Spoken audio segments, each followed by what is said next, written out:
Hi there, everyone, and welcome back to GSL UNCUT. Thank you so much for being here. On this episode of the podcast, Melissa and I had the privilege of speaking with Sara Weaver. Sara is the oldest daughter of the Weaver family that was involved in the Ruby Ridge siege that occurred right here in North Idaho back in August of 1992. The incredibly tragic series of events that happened up at Ruby Ridge led to the unfortunate and untimely death of her 14-year-old brother Samuel, her mother Vicki, as well as a U.S. Marshal who was on scene. We really enjoyed the time that we got to spend with Sara. She was generous enough to bring a copy of her paperback book with her entitled Ruby Ridge to Freedom, the Sara Weaver story. You can find that at Sara's website. This is the book. You can find it at rubyridgetofreedom.com. Melissa and I found it on Amazon, where it is also made available. Sara's story is incredible, and we are so happy that we get to share it with you. It's a story of hope, faith, and forgiveness. If you enjoy listening to conversations like these, won't you consider subscribing, sharing, and also hitting the like button? Without any further ado, here is our conversation with Sara Weaver. There's a different side to this that people need to know, and I'm okay. Yeah. You know, and the healing that comes with that for a lot of people, because the country went through it with us. Mm-hmm. Yeah. The healing that comes with that is huge. Yeah. A lot of the time for people. So, Well, we really appreciate your willingness to come on here and share and tell your side of the story, because I think it's a story that so many people are familiar with, but they don't know the real story. So we're just so grateful that you're willing to come on here. So we would love to start kind of at the beginning. You guys were just a family. How did you end up in Idaho? yeah. Well, thank you guys, first of all, for having us here. Your home is absolutely beautiful. Thank you. It's so neat to meet your kids, and they're amazing. Oh, thanks so much. You've just built something so beautiful, and just discovering you online now, I'm going to be a huge fan. I know it thank for a long you. time. That's so kind. Thank you so yeah, much. yeah, flattered. definitely. So how did we end up in North Idaho? Yeah. That's a great question. My parents vacationed in the mountains when they were young, and both of them had a huge love for the mountains in the West. And they both, I think, had a pull towards moving towards the mountains. But as things sort of progressed, and I was born, and then my brother, and then my little sister, and they had started visiting a church, which is huge to my story, and that'll come in a little bit later.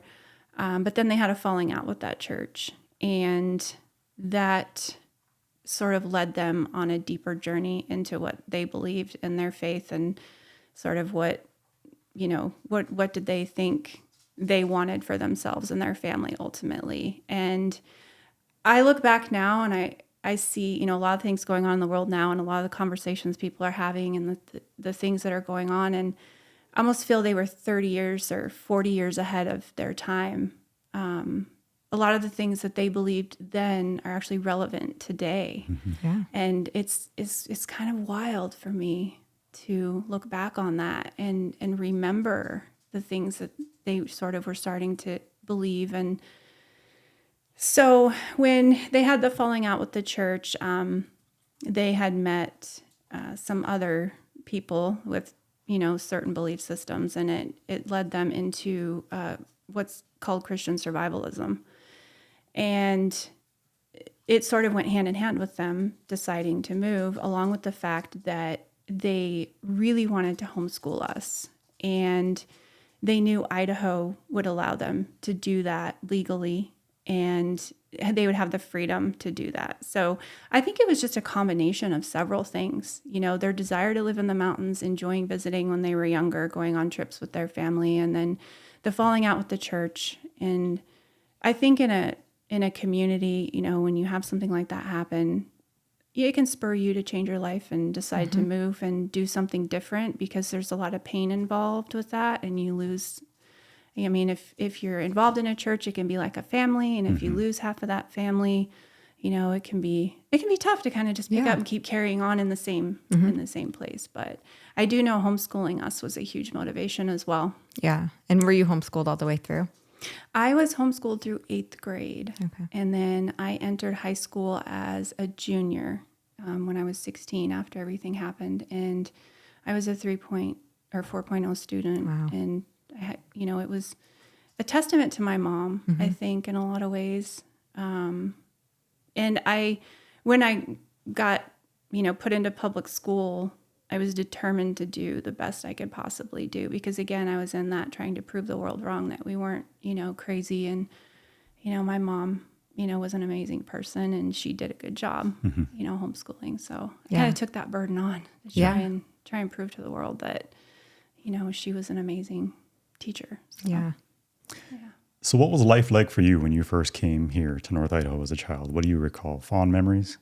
Oh, yes. Yes. We were just talking about that before with you before the podcast. And just the age that I was when we moved to North Idaho. We left Iowa when I was 7. My brother was 5, and my little sister was 2. But at that age, it was all adventure. It was, Dad telling us we're going to have a pot of chili on the stove all the time, and you're going to have a horse to ride, and we're going to have chickens. And it was this grand adventure, and I was all about it. I was very excited. Yeah. And there were challenges that came with it, for sure. But as a kid, that burden isn't on your shoulders. Right. Your parents are carrying that burden, and they carried it. And so it was a blast. My brother and I, we had a blast. It was just great, grand exploration. Yeah. So did you get the horse when you moved up there? Yes. Oh, awesome. Yes. My dad bought me my horse. His name was Lightning, and he was my first love. Like, there were no boys. I didn't care. Like, I wanted to be with Lightning 24/7.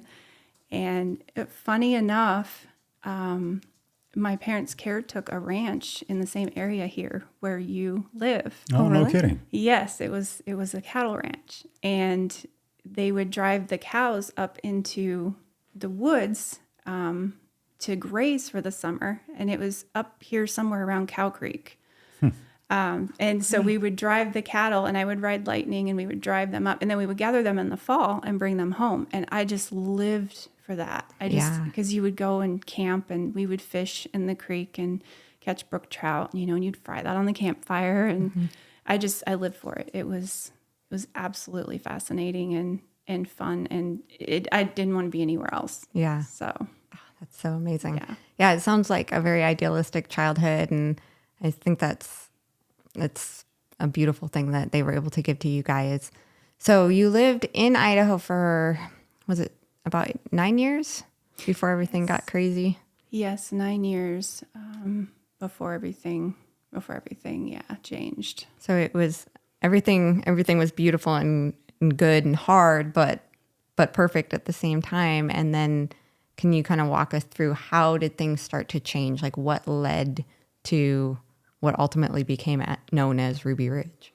Yeah, so I believe there were a chain of just different events that started happening. And, being a kid at the time, I don't necessarily, have a great understanding of each thing that happened. But I know there were people my parents allowed to build a home and live on our property.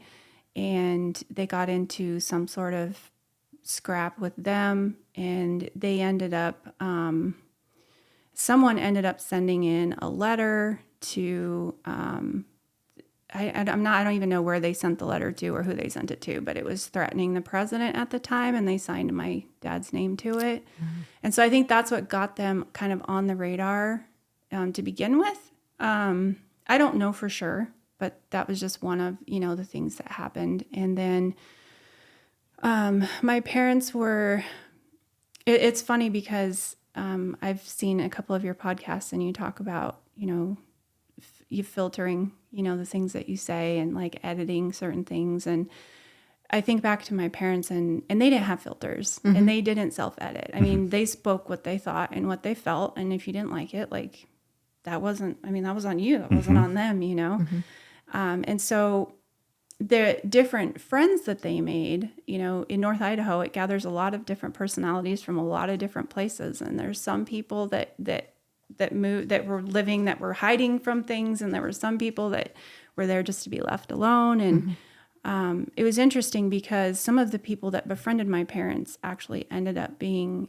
snitches for the government. So it's my understanding that, someone gets into trouble with the law, and you might know more about this having a law enforcement background than I do, but someone would get in trouble with the law and then they would cut a deal and they would say, okay, well, if you bring us information on this certain person, then, your punishment will be less or whatever. That's my understanding of it, not having that background, and you can jump in if that's I'm wrong. essentially the case. You're talking like paid informants, to where you now have an incentive to do some bidding for the government. Yeah. And to my thought process is this person already a criminal?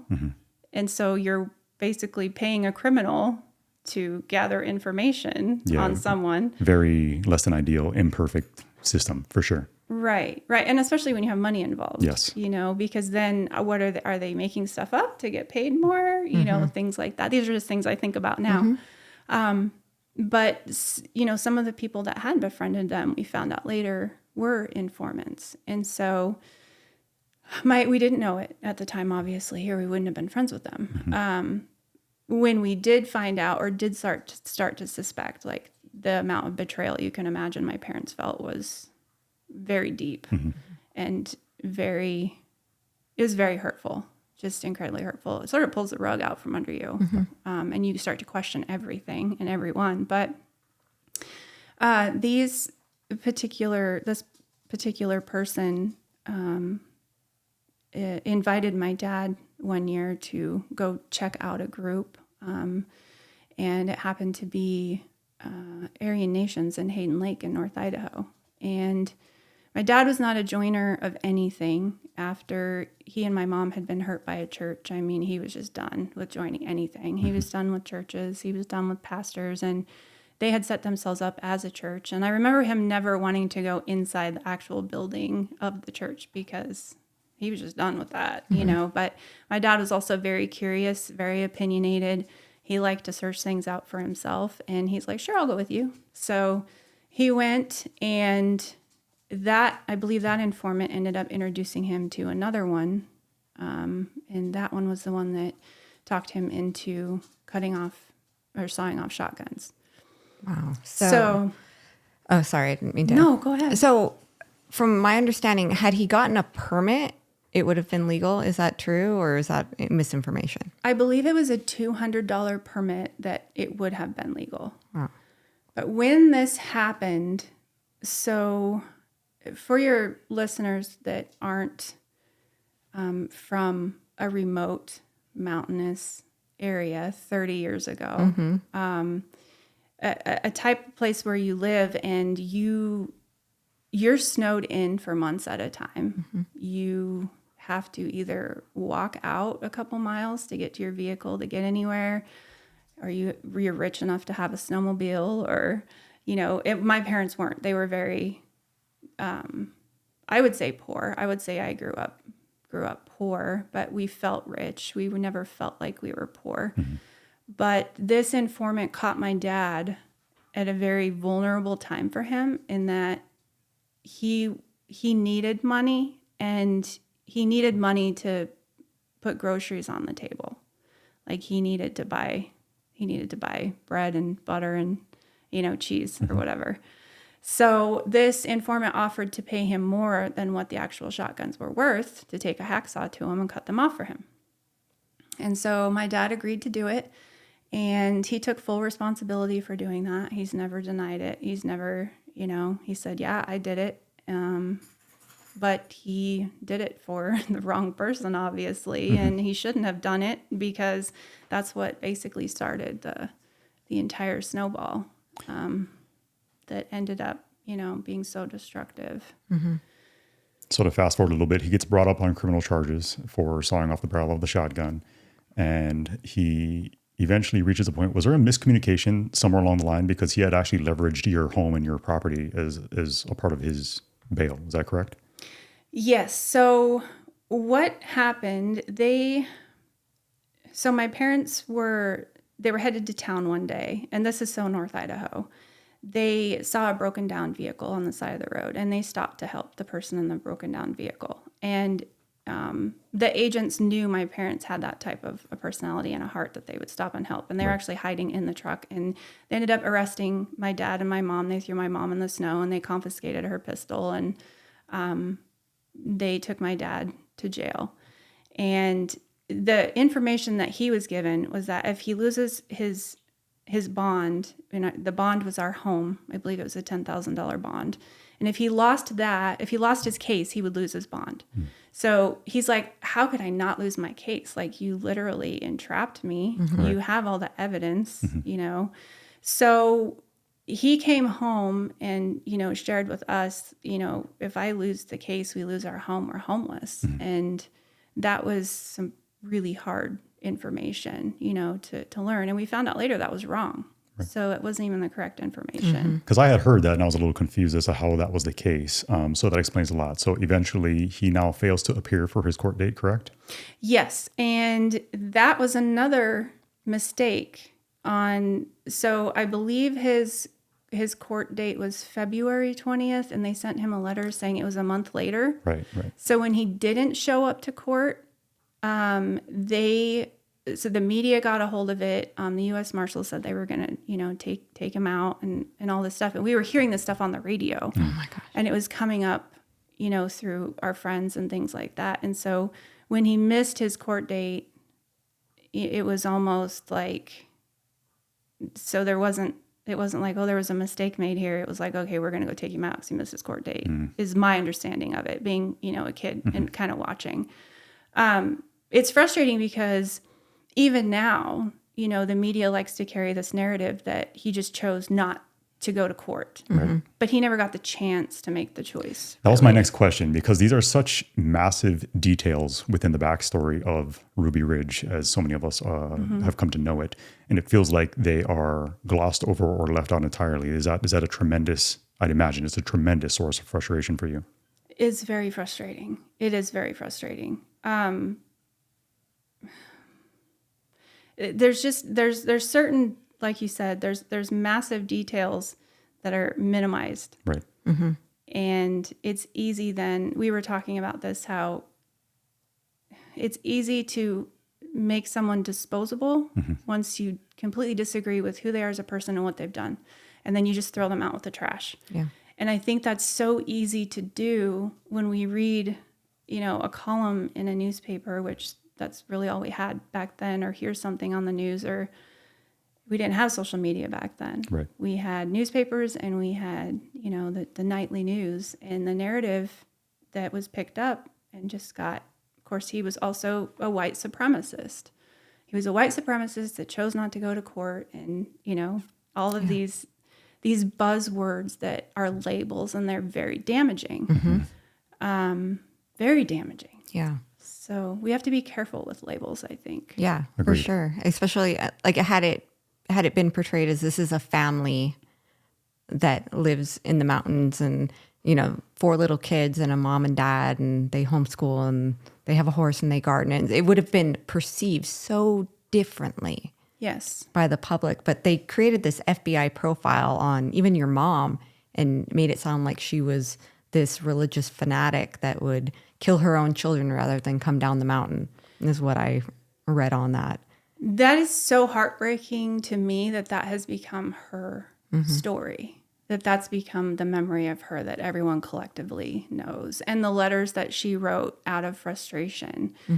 I look back on those letters and I read Facebook posts to political leaders by people that you can have thousands of them that are worse than the letters that my mom wrote out of hurt, frustration, not knowing where to turn, who to talk to, how to get out of this thing that was really starting to gain traction. She did not know what to do. And she was angry as well, not only with, you know, having friends that weren't friends, but being entrapped, my dad being entrapped. And then, you know, all of a sudden here he's this wild animal up in the woods and they're going to go take him out. I mean, she was at her wit's end, and I do not blame her. Yeah.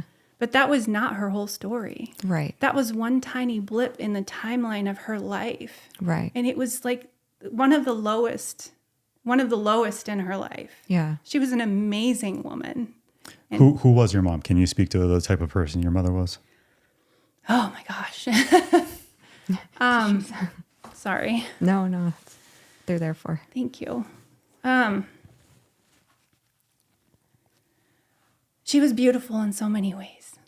You remind me of her a lot. Oh, thank you. Just because you have to have some kind of internal grit and like some kind of internal just love for your family to like go out to North Idaho and live however you got to live and get it done because you see a better life for your family. And she did. And she loved her family like so deeply. She was willing to do what she needed to do to provide the best kind of life for them that she thought would be the best for them.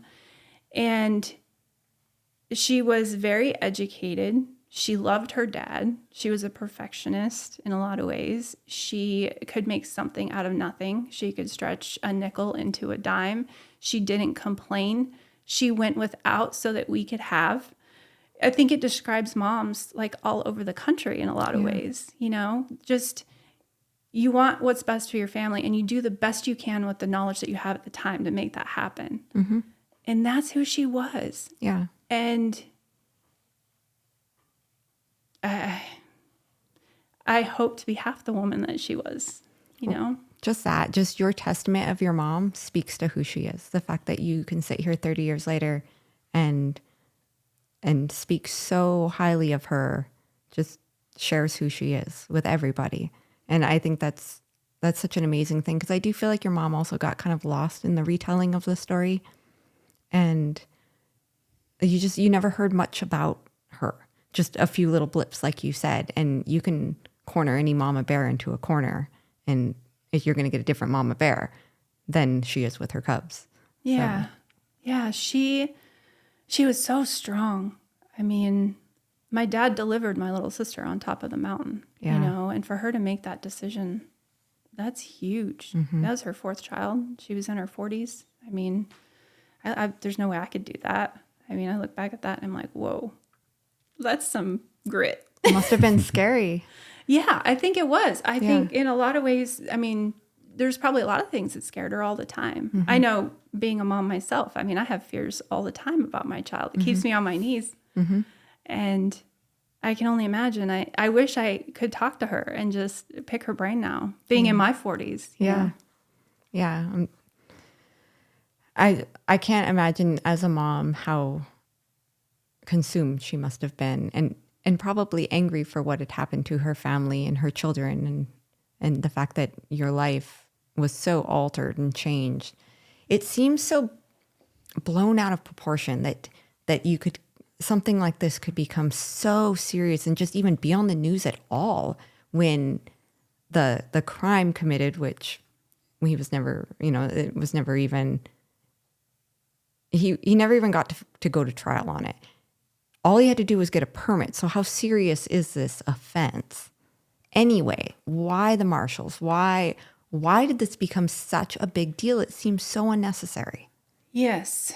I have pondered that my entire, you know, life since it has happened. And one of the conclusions I came to, and maybe you'll be able to speak to this, Jeremy, is, like I said, my dad didn't have a filter. And he was an ex-Green Beret. He had a lot of pride. He had a lot of, you know, I'm my own man type personality, mm-hmm. right? So they approached him after they had, you know, convinced him to saw off the shotguns, and they had him, and they said, okay, Randy, well, we have you now, you know, on tape doing this, and you're busted, basically. We would like you to become an informant for us for Aryan nations. Because my dad was very likable. People would listen to him. He had a sense of humor. He was a likable guy. And I think, you know, they sort of wanted him for that purpose. But my dad at that point, I mean, if you can imagine his sense of justice and righteousness and are you kidding me? Like, you trapped me and now you want me to work for you? He was just not about it. Mm-hmm. And so I can't imagine the conversation I can't imagine on my dad's side, but I can't imagine the conversation between my dad and this ATF agent, well, Weaver, we want you to come work for us now. How that went, I know my dad probably like gave him the what for and was like, you're a joke. Mm-hmm. That would be my biggest, you know, knowing my dad and his fiery sort of spirit. You may have more insight in like how law enforcement works. I know I've never battle directly of egos. For sure. And I think it definitely speaks to your father's character. And I think it's so important to, kind of like you just said, to place ourselves in his shoes in that moment. Because quite honestly, with my background, I don't know how I would respond in a situation like that. But I will tell you that I do completely understand where he was coming from. You feel that sense of betrayal in the moment, and then in the next you feel as though you are being pressured into making a decision that goes against your very being. And so I completely understand. And like I said, I was a patrol officer, and I wasn't responsible for flipping CIs or doing anything like that. But I completely understand where your dad was coming from in that situation. Yeah.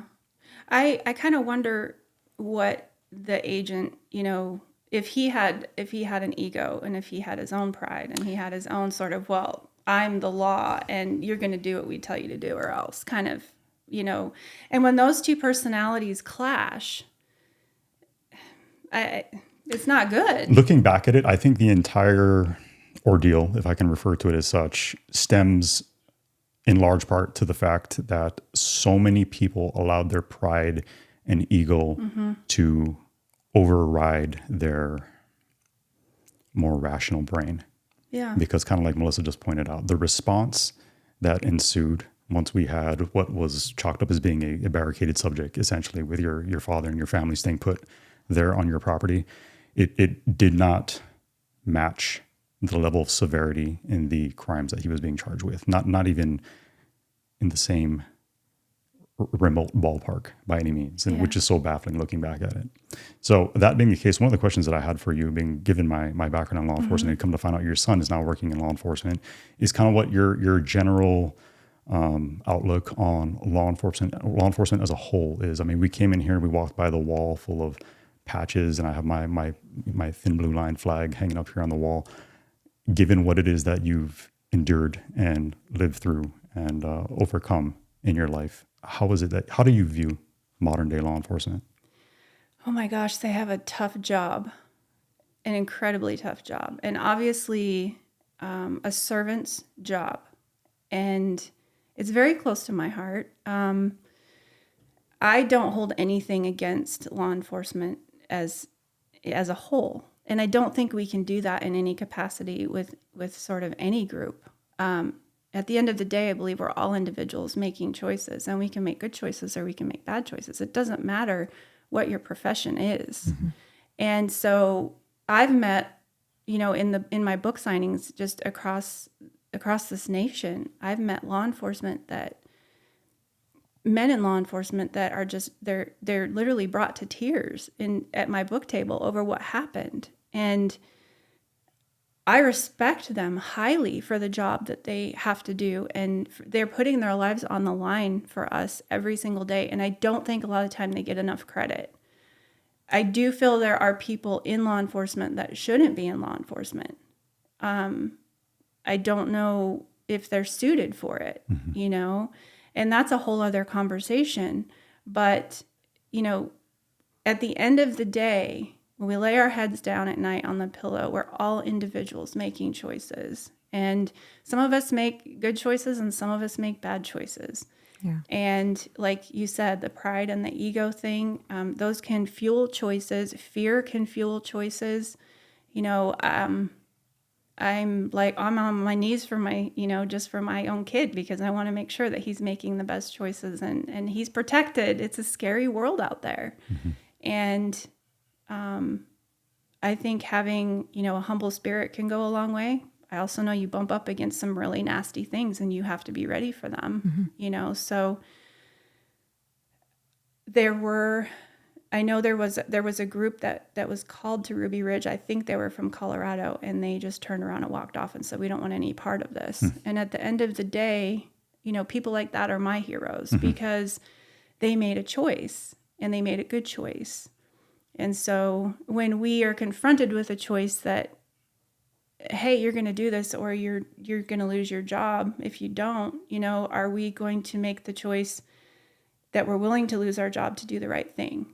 And the waters get muddy They really do. And people at the end of the day make the choices that are best for them. But I support our law enforcement. I don't hold what happened to me up there against law enforcement at all. There's too many good ones out there to throw the whole group in the garbage. And it's like that with anything. I think that's a really admirable, incredible stance.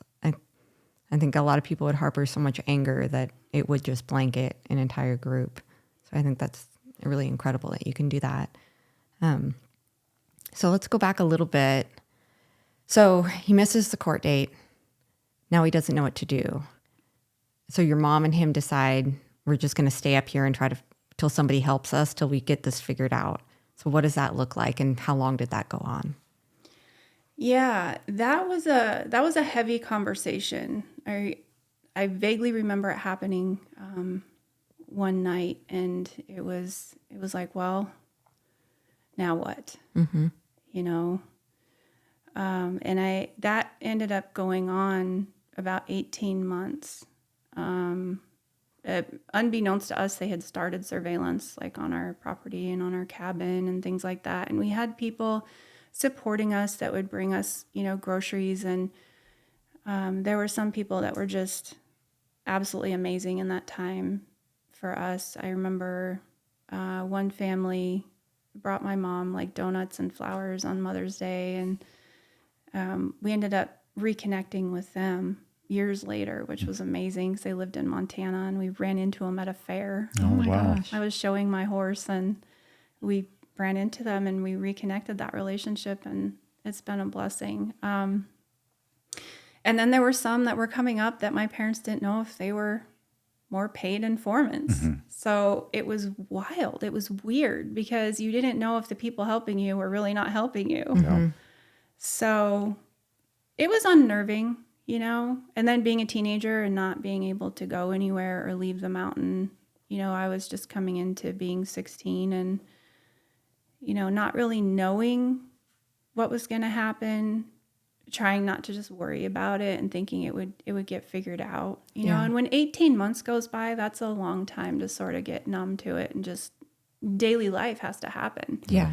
And when you live that way, your job is just surviving. I mean, from hauling water to doing the laundry, hanging it on the line, and baking, and chopping wood and all that stuff. Just living is a full-time job, and so you get just caught up in the daily life. And then my mom was pregnant with my little sister as well, so she had that to sort of look forward to, and she was making baby clothes and bibs and quilts and all of that stuff. So in a lot of ways, it was just life as usual. We just didn't go anywhere. Yeah. So Did you have any idea you were being watched in that time? No, that was the weird part. And then, some members of the family went for a hike and found some equipment at one point.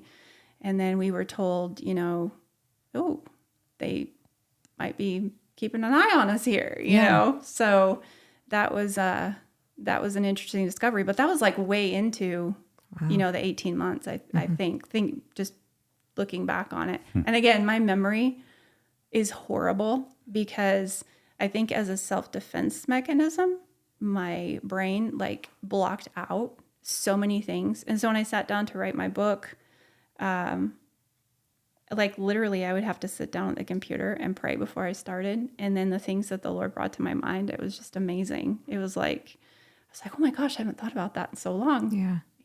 So he kind of God helped me write the book and brought a lot of things to memory. And you've said many times that your brother, Sam, he was 2 years younger than you. Yes. Was your best friend growing up. Yes, without a doubt.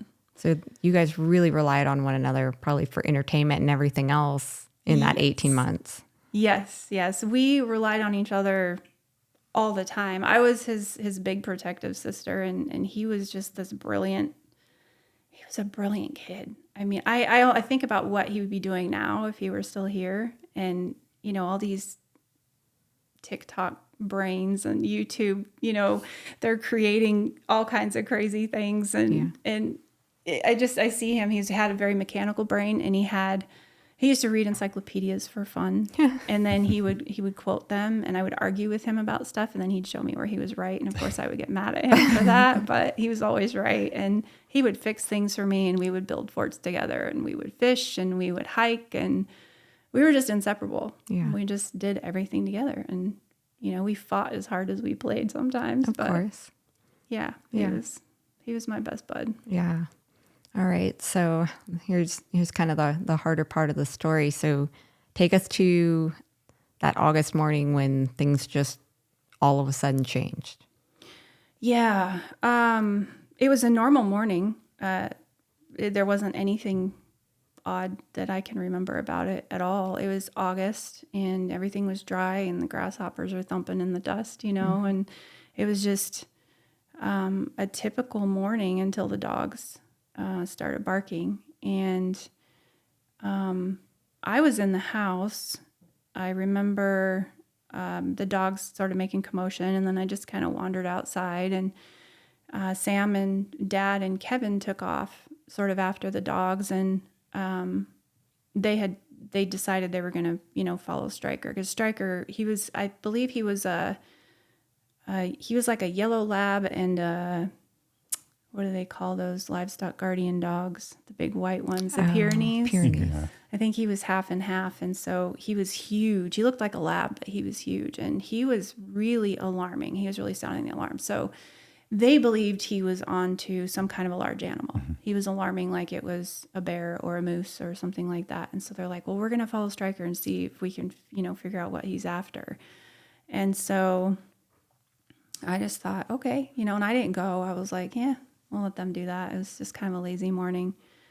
And until I heard gunshots and yelling, and I didn't know what was going on, but I knew there should not have been gunshots. Like, that was abnormal. That was not, and it was summertime, so they wouldn't have been shooting any kind of an animal. Mm-hmm. It was way out of character. And my immediate thought was, Stryker cornered a bear and they're firing to scare the bear or break the dog and the bear or something up, because that's what my dad had taught us to do as kids.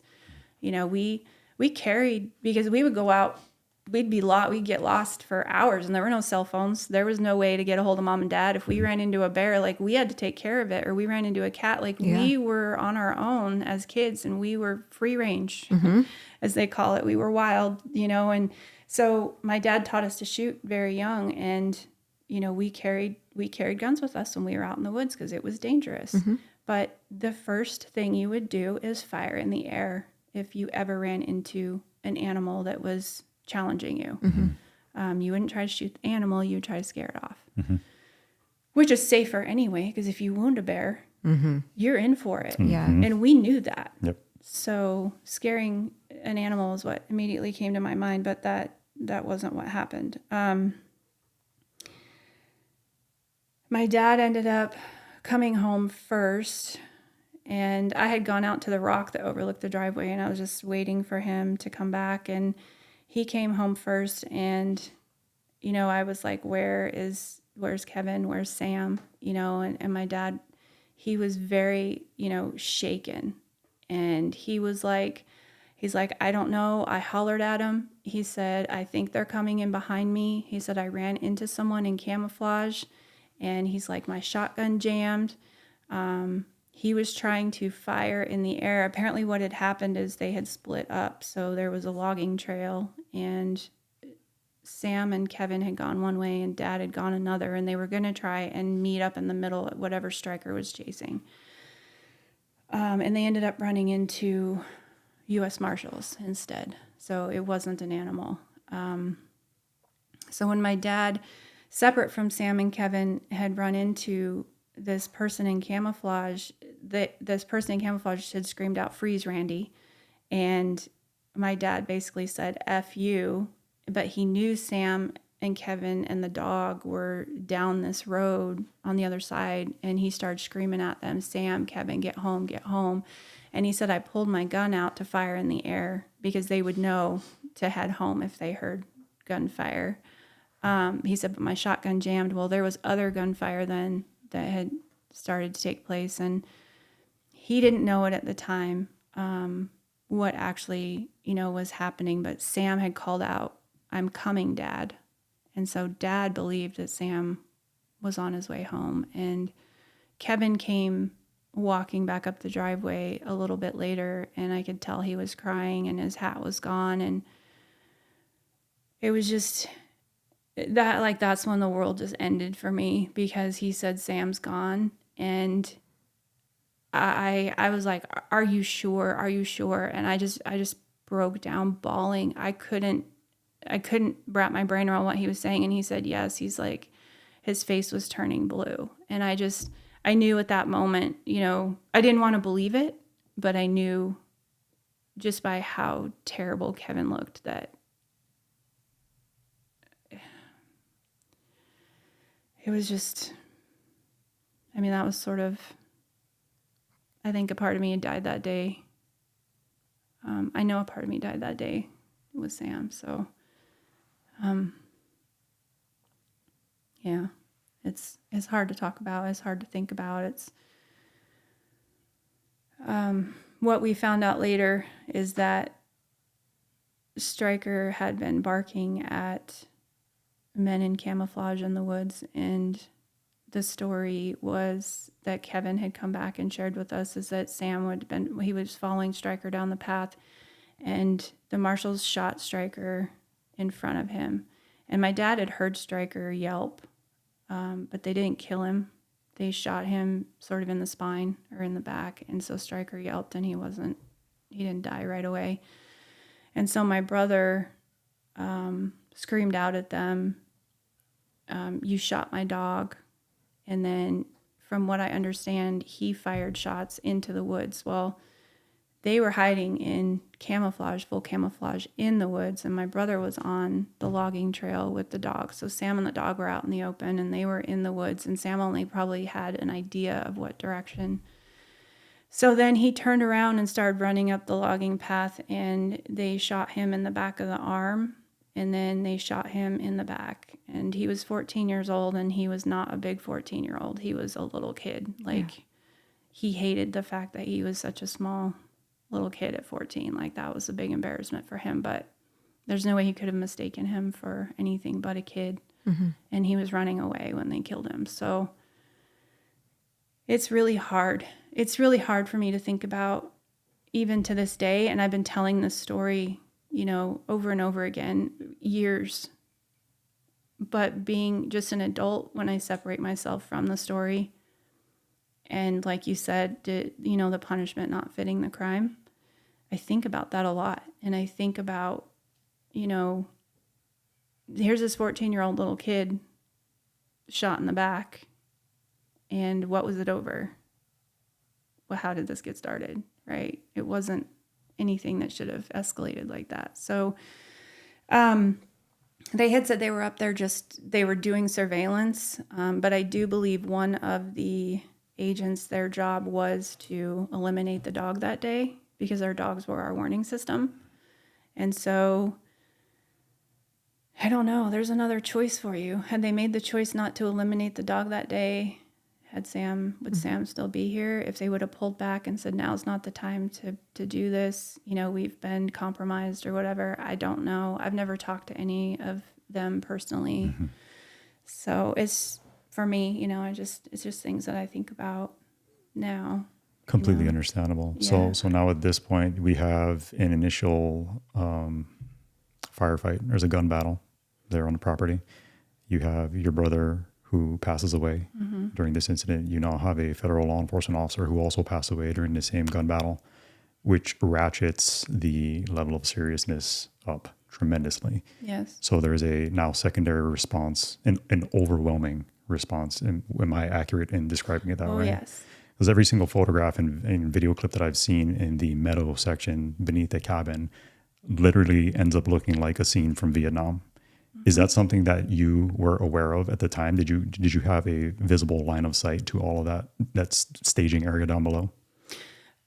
We didn't have a visual line of sight, but we could hear things moving into the valley. And we're talking armored vehicles, tanks, yes, helicopters. Yes. One thing I would like to bring up about the U.S. Marshal that passed away, and that's heartbreaking to me as well, is that it was never proven who actually killed him, Right. which is also heartbreaking to me in a lot of ways, because I guess there's not a lot of closure there either. During the trial, Jerry Spence was, and it was actually during the trial, they were looking at a backpack that he had been wearing, and they found a bullet in his backpack. I was told that the submachine gun that they'd been given to take out the dog was silenced. And so, you know, you can speculate all day long. I feel like if it would have been on the side of my family, they would have proved who actually did kill him. And Yes. had it been Kevin, I don't think Kevin would be a free man right now. Had it been my brother, I think they would have fully pinned it on my brother. Yeah. But there's still I don't have closure on that part. So You friendly know? fire is a completely plausible theory I mean, in you this said case. it. Yeah. I mean, I don't know, you know, and it's sad to me, you know, all the way around. I've had, you know, a family member reach out to me of his, and I will never share that person's name just because it's such a private and personal journey. I would never want to put them on the spot. But after I came out with being able to forgive, they reached out to me, and you know, my heart breaks for them too, because there's loss on both sides. And at the end of the day, we were talking about this, we have a lot more things in common than we do have differences. And death of a family member, like, it's death of a family member. You know, when you go through that, it's awful, you know? So I want to put that out there, because there's they're on both sides. And so I appreciate it. And it's another one of those very significant details that kind of gets glossed over it does. in the retelling of the story. Yes. Right. All they say is, well, he fired 2 rounds, that Sam fired 2 rounds, and then a marshal ended up dead. But they never once have said that it was Sam that killed him, and they never once have said that it was Kevin that killed him. So I always thought that was very suspicious as well. Like, why didn't they determine who did? And why has that just been... Right. And the state of Idaho brought charges against Kevin in later years and never, you know, so yeah, it's very, like, there's a lot of things surrounding it that haven't been necessarily put to rest. Yeah. And then my other question was, they shot Sam in the back. They obviously saw him fall. Why was that not reported? How? Because they keep saying, well, we didn't know that Sam was dead until we found his body in the tool shed. How not? Yeah, I think, so there were different, and this goes back to what you were saying about the meadow and all of the AP armored personnel carriers and the helicopters and the army tents and, you know, everything. We could hear everything moving into the valley. And at this point, other agencies got involved. So you not only had now U.S. Marshals, you had ATF, you had FBI, you had, I'm sure they were briefing local law enforcement, which local law enforcement, you know, had the sheriff walked up and knocked on the door and said, Randy, let's sit down and have a conversation on how we can end this. I don't think we would be sitting here today having this conversation. I do think my dad was amicable enough, someone with enough guts to sit down and say, you know, there's one of my local people that they would have been able to find a better route to take. Which eventually is what occurred. Not with the sheriff, but with Bo. With Bo, yeah. But that was after everything. Right. Yeah. Right. And that's another great point. I mean, a third-party negotiator is key in these situations, in standoff type. I mean, I can't reiterate that enough. A third-party negotiator, because you're just too heated. These two sides are too heated. They can't talk to each other. You can't communicate. I mean, forget it. Agreed. But someone to come in that has a level head and a clear head and can speak with, you know, some compassion and like understanding of what both sides are going through. Yes. Yeah. I think that's huge. But with these other agencies getting involved, I don't think they were communicating with each other the way they should have been. Okay. And why didn't they say, Yeah. you know, who shot him in the back twice? Like they shot the back of his little arm. My dad said they blew his elbow off. Like, they shot him in the elbow and then they shot him in the back, and he was in the open. So if you think about some of the thickest North Idaho woods, to the point it's like old growth cedars and it's dark, and then you have a logging trail, and that's the only open point, and he's in the middle of the logging trail and they're in the old growth in the dark woods. Who's the most visible in that situation? Right. And who shooting at who is able to see what they're shooting at? I mean, those are just my questions, but I don't know why they, I mean, somebody had to have known. Right. But then they also let Stryker just lay there, and they drove over him with vehicles. Like, Stryker, he just was left laying in the middle of the road from what I've been told, and they just drove over his body, you know.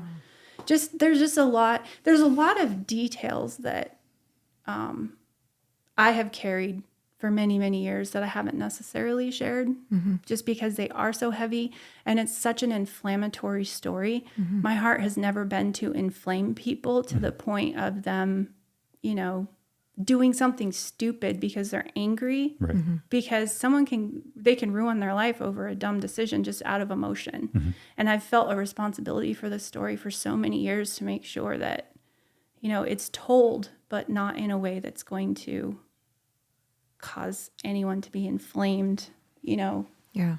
It's just the story itself does that. Yeah. You know, so those are just some of the things and I don't know why they're coming out right now, honestly. Maybe because you guys are so easy to talk to. Well, we appreciate you being here and being willing to tell this story. Kind of like I told you outside, I feel like it's so important that your story be told and be heard, because it's unfathomable to most of us, and the bravery that you exude in retelling this story is so admirable, and I find it so incredibly inspirational. So, not that we're done and wrapped up here, but I want to thank you once again for being willing to sit here and to tell this story. Yeah. I really appreciate that. I mean, for a long time, I felt like I didn't have a voice, and just hearing that is very healing. So I really appreciate that. I feel like I've struggled upstream for a lot of years. Yeah. And then social media came along, and it's like, here's your voice. But it was just, I'm like, do I want it now? Yeah. Do I want to have the voice now? Because there's a lot of voices out there, and there's a lot of voices saying a lot of things. And it's, you know, do I want to add to that or not? Right. You know, but Yeah. I really appreciate that. It means a lot. And the reason I share, and the reason I've been sharing for all these years, is so it doesn't happen again. We can't let it happen again. Yeah. It's too terrible. And the people that I've met over the years that went through it with us, like they went through it with us on TV, you know, they went through it with us in the newspaper, reading between the lines and going down the rabbit holes, you know. They're different rabbit holes than what we have now. I mean, our rabbit holes are at the touch of our phone screens, you know, but back then they're just reading between the lines. They're like, well, what we're being told, I don't think what we're being told is what actually happened. What actually happened, you know? Yeah.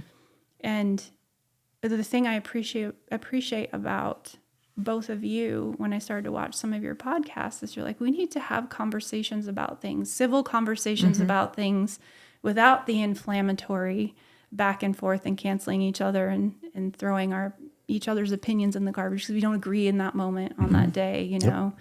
And so I was looking forward to, you know, to sharing. So That's very kind of you to say. Thank you. Yeah, we really appreciate it. It's such a heartbreaking story. I put myself in, I guess in like the mom role when I was hearing everything. I think because you guys as children were the age of my children now. And so I really think about just the family dynamic and what your mom was going through in that moment as well. I literally cannot imagine what that morning was like for her. And yeah, I don't know, you can't mentally go there. But I mean, you guys lived it. So like what happened from there on? How did she cope with that? How did your dad cope with that? How did you cope with that morning? it was bad. I mean, I don't think the tears stopped for me anyway. If they did, it was only just to get basic things taken care of as far, as our needs to survive. And none of us were eating really. We weren't really talking much to each other. It was more just like this collective black cloud of grief just settled. My mom,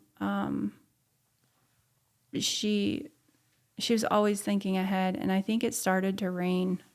It either started raining the day Sam died or the next morning, I can't remember, but she had said, let's get some buckets out and just catch rainwater off the roof, because she knew we weren't going to be going down to the spring to get water, because they had, sort of made it clear to us they were just, shooting. And we still at that point thought, and I look back on that, I'm like, this is just crazy. We thought that, but we were still hoping and believing someone was going to come and talk to us. Like someone was going to drive up the driveway and get on a bullhorn or try and communicate with us and say, some kind of this terrible accident happened. We still were thinking that, we were still looking for leadership, I guess you could say, in that situation. Yeah, like an olive branch. Mm-hmm. Like somebody's going to say, okay, now how are we going to move forward from here? Right. My mom she was shattered. Sam, I'll say it to this day, I believe Sam was her favorite. And I don't say that in any kind of a negative way. She loved him so much. And it was probably, in fact, I know it was the absolute worst 24, 26 hours of her life. I know mid-afternoon, she just went upstairs to her bedroom and I can only imagine the grief she was going through. And then Dad joined her a little bit later. And for the two of them, I don't even know what that night was like for them, but it had to have just been horrendous. I spent the whole night awake just bawling my eyes out, and I couldn't sleep. I couldn't come to terms with the fact that he was gone. I kept expecting him to come walking through the front door. And my mom was a strong woman of faith. She believed the Bible. And, at one point she believed that, he'd come back. She was that strong and that hopeful, I think, in her relationship with the Lord, that she believed he would do that for her. And it's funny, recently, I grappled with that later on. I didn't have any faith for 10 years following. I was angry, thinking religion was part of the reason we had gotten in this mess, and I wanted nothing to do with God. And I grappled with that, thinking, well, here my mom had strong enough faith. She believed God was going to bring Sam back, and God didn't do that. So, if her faith could be that strong and he wouldn't do that for her, that was a good reason for me to be mad at him. But I just learned recently, I was talking with someone about that, and these are just, more things you can discuss all day long, but someone shared with me, it's because your brother didn't want to come back, and I was like, wow, I never thought of it that way.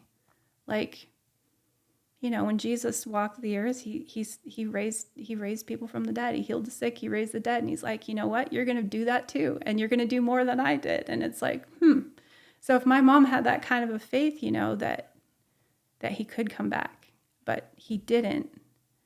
And I had never heard that theory before until recently. It's because your brother didn't want to come back. And I was like, you know what? I wonder if there's some truth to that. He got to the other side and was like, this is way better than where I came from, because he had a strong faith in the Lord. Mm-hmm. Out of our whole entire family, the two family members that had the most faith and the relationship with God were my little brother and my mom. The rest of us needed more time. Yeah. And there was a point where I was grappling. I had become a new Christian myself, and I was grappling with whether my mom and brother were in heaven, because their belief system, my parents' belief system had gone from sort of basic mainstream Christianity to more of an Old Testament based religion during their journey up there, and more of the works and grace got left out of it. Like Jesus on the cross got left out of it. I don't remember being taught that as a child. More of the Old Testament judgmental God where you had to keep the laws and stuff like that. And so when I became a Christian, when Jesus saved me, and he saved me radically, I was grappling with that with my mom, and I was asking the Lord, I'm like, are they in heaven? Because their beliefs were just wrong. But I knew they had this strong relationship with God. And it wasn't very long after I had been praying about that a reporter gave me a picture of my mom that was taken on surveillance, one of the surveillance cameras, and she's dressed in complete white.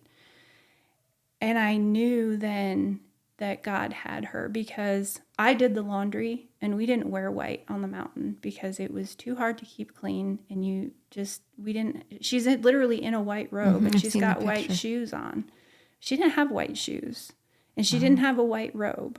Wow. And so when I saw that picture, I was like, wow, thank you, Lord. Like, it just gave me so much peace that I knew she was with him. But how else can you explain that picture? I can't explain it. And I did the laundry. Yeah. So I guess I got way off track there. No, that's fine. That's incredible. I've seen that picture. I know exactly what photo you're talking about. Yeah. I did wonder why she was wearing white. I was like, they live up there. I'm like, wow, she's brave. And I believe that that was either the day Sam passed or it was the morning she passed. I'm not sure which day that was, but it was one of those 2 days. Wow. And that picture came into my life like shortly after I had prayed to the Lord about whether or not they were with him. So yeah, pretty powerful. Yeah. It's incredible. Yeah. Well, now you know. Yeah. And yeah, I do know now. Yeah. I think when you first, when I first got saved, I had so many questions about so many things, and I was hitting God with them right and left. I'm like, why'd this happen to me? Like, out of all the people in the world, why did I go through this? I had tons of stuff for him. Just, why did you pick me for this? And did you find clarity with that? I did. Yeah. I did. I know I still have questions about a lot of it, but I know he never wastes a pain or a hurt. And I know things that are meant for evil, he means for good. And so we can go through things on this earth that are terrible, and he can turn them around for good if we allow him to. If we allow him to heal us of our pain and heal us of our hurts and use those things, then your story helps others, and it becomes a full circle thing. And it's really beautiful because it's also part of your healing. Because when they come back and tell you what your story did for me, and you hear that, and it just is so humbling, and it's such a blessing because what you went through was not for nothing. Mm-hmm. That the family member that you missed out on so many years with, it wasn't for nothing. Like, it's still, there's good coming from it. Mm-hmm. And when you go through it and you don't have that, and you're just in the pain, and you're just in the mud, in the messiness, in the hole, in the despair, and you haven't come out to that other side yet, it's a hard place to be. Yeah. It is such a hard place to be. And I was there for 10 years. In a 30-year span, you think, 10 years isn't that long. It was a long time for me. It felt like an eternity. Mm-hmm. So, yeah. It's an unimaginable thing that you went through at such a young age. And so you didn't witness your brother. So did they go and get him? Is that how that? Yes. So my mom immediately, when she found out, she's like, we're going to get Sam. We're not leaving him down there. I think as any mom would be, And so she was, she was such a feminine, just beautiful woman. She wore skirts all the time, and that was part of the Old Testament thing as well, women not wearing men's clothing. But she put her jeans on, and she's like, we're going to get Sam. And so I stayed back And it was Kevin and my dad and my mom went back down to the Y, as it's called and known. And it was down past our property. It wasn't really on our land, but it was down past our property. And I could hear them crying and screaming. And I knew, for sure that Sam, was gone at that point. So this happened shortly after Dad and Kevin came back, that Mom was like, we're going to get him. And I was just sort of hanging out on the rock that overlooked our driveway. And I saw them carrying him between the two of them. And that was all I could see. Like, I had to turn away. I couldn't, that was my last, sort of my last view of my brother. And I couldn't see him after that.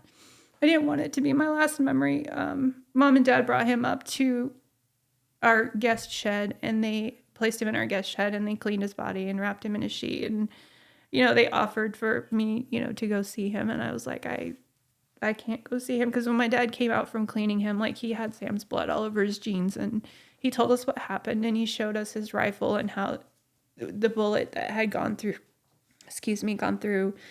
the back of his elbow had chipped the buttstock of his rifle. And I was like, I can't see him. I can't go there. I don't want seeing him, gone to be my very last memory of him. So, that was a really hard day. And then the next day, I think I'm pretty sure that was when, Mom was, putting buckets out to collect water and stuff. And other than hearing, things moving into the valley, that next day was fairly quiet as well, until the dogs alarmed. And so my dad, before I could realize what had happened, Kevin and my dad had headed out the door to see what the dogs were after. And at that point, I think something in me, just a switch flipped, and I was all about protecting my family. I was like, I don't want anything to happen to them, so I want to be there, because I wasn't there when my brother died. And I still struggle with that to this day, but not being there to help him when I was his big sister, to protect him, and just knowing he died alone without me is just a very, very hard thing to this day that I still struggle with. But from that point forward, a switch flipped, and I became the protector. And so when I realized Dad had left the house, I was like, oh my gosh, I got to go with him. I got to follow him. And so he and Kevin had sort of gotten ahead of me, and they followed the dog out to the rock, because the rock overlooked our driveway, and you could hear, anyone coming in from that vantage point. And we were all just sort of sitting there, waiting to see if someone was going to try and make contact with us, or sort of,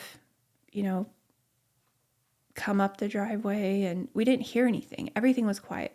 And so we're just kind of standing there listening. And if you've ever been in the mountains, and you can just kind of hear how quiet everything is, where we lived, you could hear things in the valley, you could hear the train, so just standing out there and listening, and we didn't hear anything. And so my dad had decided he was going to go check on Sam, is what he said. And he cut off to my right to head towards the little guest house. And again, I was probably caught up in my own grief and my thoughts, because he got away from me before I could be on him. And when I realized he took off, I was like, oh crap, I need to stay with him, because like I said, this protective thing just came on me, and I probably still have it to this day, to be honest. But I started following him, and he got around the side corner of the shed where the door was, where I couldn't see him. And so I was coming up around the shed, and I came around the same corner where the door was, and I heard a gunshot, and I got around the corner, and Dad had already he'd already gone around the opposite corner. So when I got there, he wasn't there. But then I went around the next corner to the other side of the shed, and he was standing there crouched, and he was like, I've been hit. And at that point, I was like, and then my mom, she opened the door to our cabin, and the door opened out towards the mountain. And we're sitting like, Dad and I are right here around the shed, and the door opened to our cabin, and Mom's over here. And to get where Mom was, we had to go out and around this big rock outcropping and tree. And so we had a long sort of ways to go across the yard to get around into the cabin. And so I put my hand on my dad's back, and I'm like, we need to get in the house. And my mom had popped the door open, and she's like, what happened? And my dad's like, I've been shot. And she started just, you bastard. She started cussing. Like she was letting him have it. So I put my hand on my dad's back, and I'm like, we have to get in the house. We have to go now. And what was going through my head was, if you're going to start shooting at my family and you want to kill my dad, you're going to have to kill a kid first. And literally that's what was going through my head. But I was blocking him. Like I was blocking him, and my back was to the sniper. And I was like, all right, this is what's going to happen. You're going to kill me first. And I started pushing him towards the house. So we're running, and we go around the tree and the rock outcropping, and the door's here, and mom's behind the door, and the door had a window in it, just like a paned sort of glass window, and her curtains were in it, but they were tied back. And she was standing there because our door had a bungee cord on it, so it would close on its own. And she was standing there blocking the door open, holding my baby sister. And so my dad and I are running, and I didn't know it this time, but Kevin had fallen in behind us, and he was running for the house as well. I didn't know he was behind us. I was just focused on getting Dad in the house. And we all got to the door at the same time. And that's when I just heard in my left ear just this massive boom. And I just felt like just fragments of something just hit my cheek. And then Mom, she just crumpled. She just dropped right beside me. And then Kevin, who was behind me, he fell in through the doorway in front of me. And my dad had made it through the door into the house. And so it was like everything just around me just fell. And I was left standing there beside the door. And when Mom fell, she fell, and she was cradling my little sister, and she was holding the door open still. And I was stunned. And I found out later, I think it was Bo Greitz that told me that the bullet carries the sound, which is why it was such a loud, like it left my ear just ringing. And what had happened is when the sniper shot through the window in the door, he shot my mom, and then that same bullet hit Kevin in his arm, went through his arm, and shrapnel went into his chest, and he just fell right through the doorway. And it's a miracle to this day that I'm still here. I don't understand, other than God's grace, why that bullet didn't take me out and took Kevin out instead. It makes no sense to me from our positioning, because I was right next to her. Mm-hmm. And that stuff I felt hit my face, that was part of her face. And I didn't even realize it until later.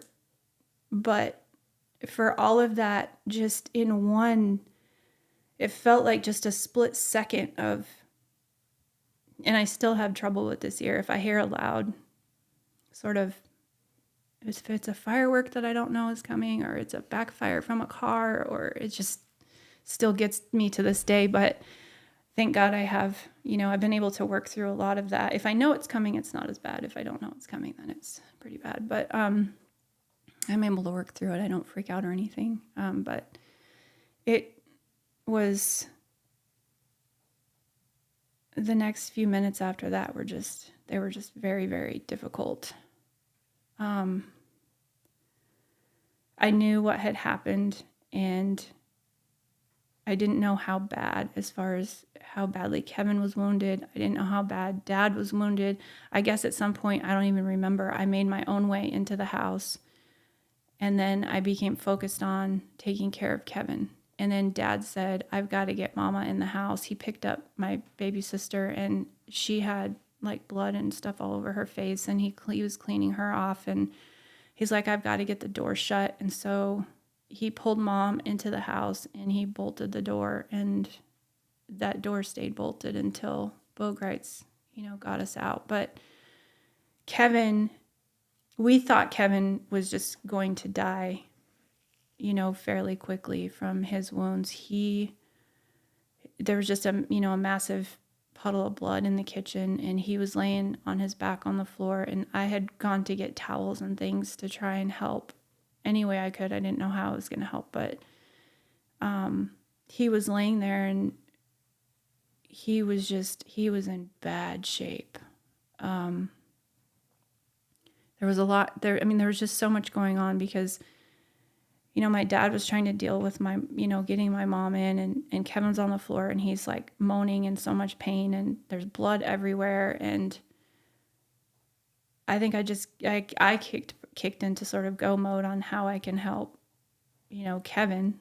And he started to say he was cold and that, he was thirsty, and, that happens when someone's life is leaving them. And so I got him a blanket and tried to get him something to drink. And then my dad said, we need a blanket to cover Mom. And I went and got a blanket to do that. And I just remember thinking, Dad covered her face with the blanket. And I'm just like, I think mercifully, he had pulled her hair like over her face because the bullet had taken half of her face, and he pulled her hair over, I think. So when I went to help him cover her, I just kept thinking, you don't cover people's faces. Like, the things that go through your mind when you're in the middle of something like that are just kind of random. But I just remember thinking, you don't cover people's faces. You just don't. It hadn't like hit me like she's gone. Like, she is gone. And I'm covering her face with a blanket,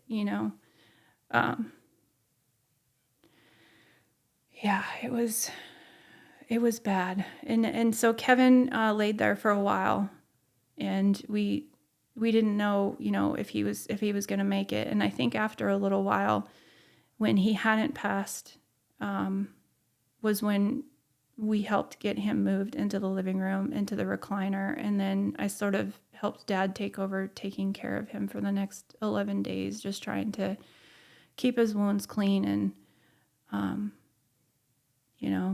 get him water or what he needed. But we had some really bad days and nights, just really bad days and nights. They all ran together. And so you guys were locked inside the cabin, feeling as if we stick our head outside the window, we're next.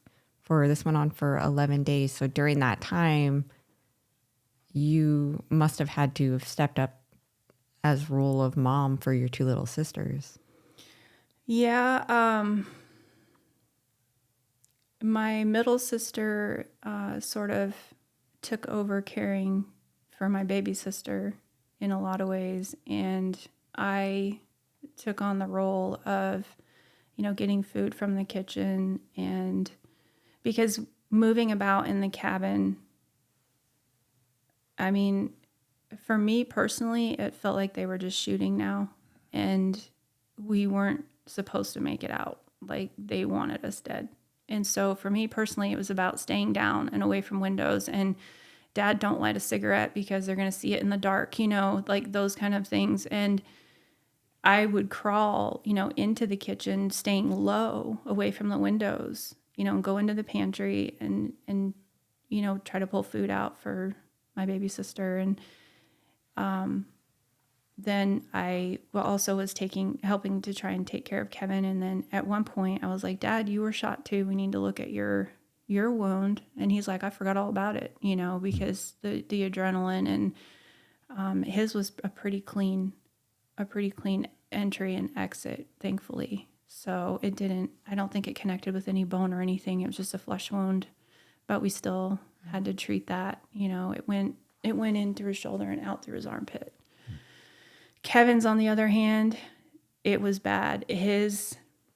his muscle on the outside of his arm was about the size of a soup can lid, and it was just poking out through the skin, like just the muscle and all of that. And then he had the entry into his chest. And so it was a terribly painful for him. There was one point, I don't think he wanted to continue, and he wanted my dad basically to end his life. And it was the middle of the night, and I heard him asking my dad to end his life. And there was this long silence, and I was just bawling, and I was like, no, I was like, you can't do this. Like, and my dad finally, after this long silence, he's like, buddy, he's just like, you're gonna have to do it yourself if you're gonna do it. He's like, I can't do this. You'll have to do it yourself, And I'm so grateful that we made it through that horrible moment, and it ended, with Kevin still being with us. Thank God. Yeah. So there must have been so much hopelessness in that moment, in those days, in those 11 days. How did you get out? How did this end for your family? Well, I think for me personally, I had made peace with the fact that I wasn't getting out, and I didn't want to hurt anyone, but I wasn't going to let anyone else hurt my family if at all possible. And so there was that, there was just that resolve. I was like, okay, this is it. They don't want us to make it out. And there was a point when we heard them crawling around underneath our house, and my dad screamed out at them, because we didn't know at this point, what sort of, if anyone even knew what was happening to us, or if it was all a big secret to the world. And so he's like, these guys under our house may be different from the ones that, were doing the shooting. I'm going to tell them what happened. And so he screamed through the floor, and he's like, my son is dead. Vicki's dead. I'm wounded. Kevin's wounded. The girls are fine. Like, he was communicating through the floor. And our cabin was just a plywood cabin. It was nothing, you could hear people talking, through the walls and the floor and stuff. And we never got a reply or a response. I don't know why that was, but he was still trying to sort of create a dialogue, I guess you would say. And he was so broken in that. So after a while, obviously our family in Iowa got involved. They had been contacted, and I know my aunt had wanted, they brought my aunt up in an armored personnel carrier to try and communicate with my dad at one point, but she couldn't hear Dad, and he couldn't really hear her in order to get anything across. They had sent a robot up onto our front porch at one point, and they wanted us to pick up a telephone off the robot. The robot, my dad looked out, I didn't want my dad to look out the window because I was afraid his head was going to get shot off, but he looked out the window at the robot, and I believe they might have even told Paul Harvey about picking up the phone off the robot, because Paul Harvey, he did kind of a plea for my dad to surrender. And my dad looked at the robot, and there was a shotgun on the robot aimed at the telephone. And so that was definitely not going to happen. There's no way I would have let my dad open that door and try and take that phone from a robot with a shotgun aimed at it. Yeah. I mean, I was terrified. I was literally terrified that any of us stuck our heads out, they were going to get blown off. And they just kept confirming that in my mind, being 16, it was just, you keep proving to me that you can't be trusted. Right. And then they had psychologists on bullhorns talking to my mom, who was dead on the floor, and just, Vicki, we're having pancakes this morning. Don't you and the kids want to come out and have pancakes? Just open the door, come have breakfast with us and things like that. So there was a lot of stuff going on that made me not want to come out of the cabin at all, and not trust them, not come out of the cabin. When my aunt was up there and she wasn't really clearly able to communicate, I saw it as something that was on purpose. I didn't think they wanted her to communicate with us. It was like a carrot. Yeah. Or like maybe they're, pretending they're doing the right thing in front of my family, but in reality, they're not really allowing it to happen the way it should. I don't know. There were all kinds of things going through my head. I didn't trust them at all. But eventually, Bo Greitz was contacted, and Bogarts became part of the scene. And despite, lots of rumors that my dad and Bogarts had served together or whatever, that wasn't true. But my dad knew who Bogarts was, and he respected him, and he knew Bogarts was running for president. And he respected, the fact that he had served and was the most decorated Green Beret, and that Rambo movies had been based off of his rescues and things like that. So he was someone that my dad was willing to talk to. He trusted him. Mm-hmm. I don't know. I think he trusted him more than I trusted him. And I don't necessarily think it wasn't Bo that I trusted. It was the whole situation. I was afraid because Bo, he wasn't afraid. Bo got out of the armored personnel carrier and came up to the house, and he wanted to talk through the walls because he couldn't hear my dad. He's like, I can't hear him in this thing. I'm getting out, like whatever. Like he was the kind of guy we needed in the beginning to just come up to the house and sit down and have a conversation, right? He got out of the carrier and he came up to the side of the house, and my dad said the first thing was, Bo, Vicki's dead. And Bo was just like, oh my God, because none of them down there knew that.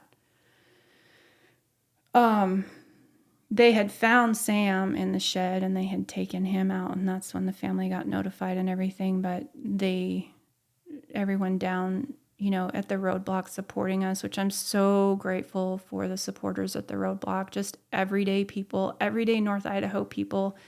They went down there and made their presence known. And whether you agreed with their belief system or whatever, they were a presence holding another presence accountable. And that, I believe, was a huge part of why we got out of there alive, was just their vigilance in holding a line for us and saying this isn't right, and I'm so thankful for them. And I want to say thank you to them right now. If there's any of them listening that follow your show, like, thank you for being there. Like that was huge. But Bo showed up, and I think at some point Bo offered my dad legal counsel through Jerry.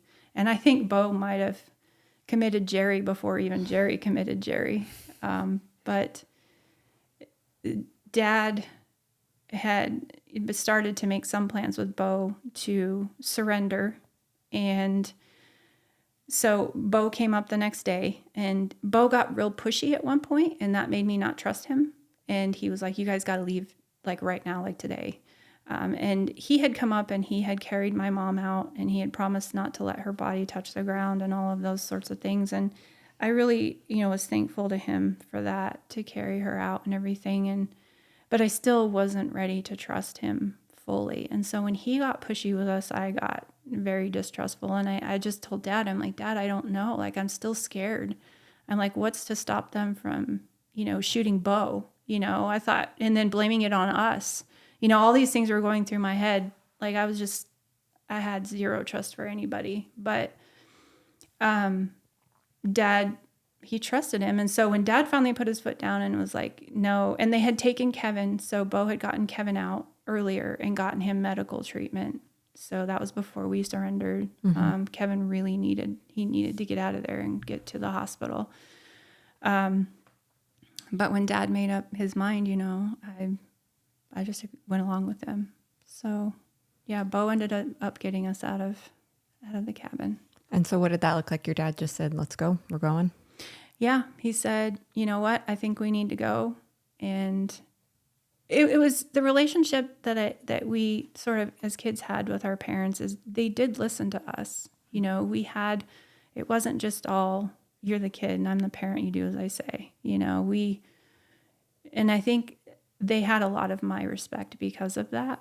And so they treated us with respect, and we gave that back to them in turn because we felt heard. Mm-hmm. And so he would hear me, and if he wasn't sure himself, then he may let me sway him a little bit. But when he made the decision, I knew when he made the decision, and it was just, Dad made the decision, this is what we're doing, and there wasn't an argument. So how did it feel? Did you eventually feel a sense of relief with leaving the cabin, or were you still fearful even when making that initial contact with the law enforcement personnel that were on scene? When we stepped out of the cabin, I fully expected to be shot at. Like at that point, I wasn't feeling any relief. Like walking away from the cabin, it was almost surreal. I felt like a walking dead person, basically, which was, oh, I'm still alive. Look at that, because I had expected not to be. And as we walked away from the cabin, I could see men in camouflage hiding sort of along the driveway and behind bushes and things like that. And I was just like, are you kidding me? Like, really? Are you kidding me? And so I didn't know if any moment, they wouldn't try and take me out. But I think I'd made peace with death at that point. And it was like, okay, this is what we're doing. And so it was a very surreal moment. I think I had a very hard time when they separated us from my dad. And at what point did that happen? I believe that happened down at the end of our driveway. They put us in one car and they put him in another. And I know they were getting him medical treatment at some point. They had strapped him to a stretcher because he had been shot too. And he hadn't eaten for 11 days. And, he had gotten very, very slim, from that. And so we were separated, very quickly after we left the cabin. And it was just myself and my sisters. And then when we got to the meadow and we saw the whole military scene, like you said, it looked just like out of a movie to me. And there were, guys with boom boxes and wearing shorts and playing ball and like having a good old time, like they were, on vacation or something. And to me, I'm just like, all of this for my little family? Like, really? This is insane. Like, what is this? Yeah. Like, wow. It was wow. The entire scene, even in watching video clips, it's so surreal. And getting it from you here in person, it truly is mind-boggling, especially just being here in North Idaho and knowing that this is the setting for that all of this occurred in. It's I'm so just kind of taken aback by the fact that you were able to move on from this and your story has become one of perseverance and strength. How did that happen? How did we go from you walking out of that cabin to you being the you that you are today? Wow. A lot happened. I look back over my life and there were many, many days, weeks, months, years I spent just surviving my own emotions. So I don't think it's really living, if that makes sense. You're just surviving everything in you that's coming at you, whether it's grief or anger or, sadness or just missing, a person. And I think I made a decision at some point that I was going to prove to the world that we weren't who the world thought we were and do the best possible representation of my parents that I could. And that was all in my own strength, you could say. I look back and I also see God carrying me in a lot of ways. And before I even knew him, his grace was on me and he was keeping me and carrying me. But there were days I was literally just surviving my own emotions and post-traumatic stress. And I didn't have counselors that I talked to. I didn't have, there were no victims advocates at the time. I'd never had a victims advocate or anything like that. It was just, I felt like the whole world was against us. The whole world misunderstood me. I didn't even think a psychologist could understand where I was coming from. And so I had no really desire to talk to one. And like, how could you know what I've been through and think that you're going to help me? I mean, it was arrogant in some ways because I was a teenager and I'd just been through hell and a hell that no one could say, hey, I've been there and done that. Let me speak into your life. Right. And so I had no confidence in.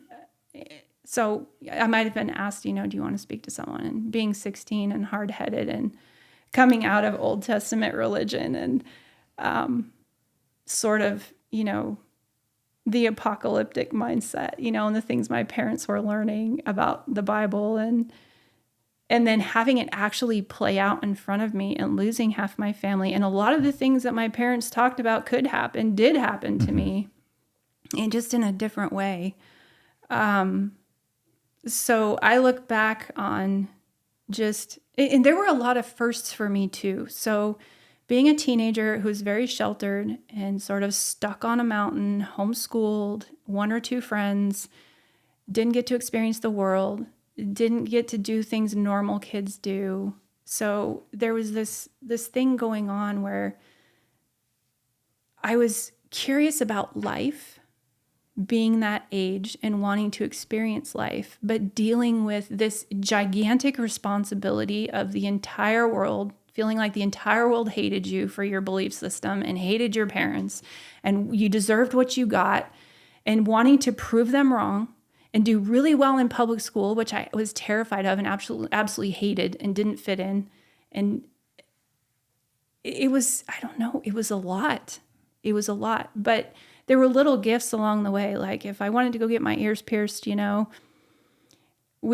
ended up moving in with my aunt and uncle, and my aunt and uncle were they're very like more on the liberal side of things, where my parents are very conservative. And so I know that at times they had no idea what to do with me. They were probably very frustrated with me at times, but as I was with them at times. But, if I wanted to go to the mall and get my ears pierced, like they would take me to do something like that. And so there were these little breaks along the way of just experiencing life in between the grief and the pain and the wanting to prove everyone wrong. And so as a teenage girl, I'd go to the mall and get my ears pierced, or get my driver's license at 18, and learn how to drive. And I was sort of thrust into a world I had been being sheltered from.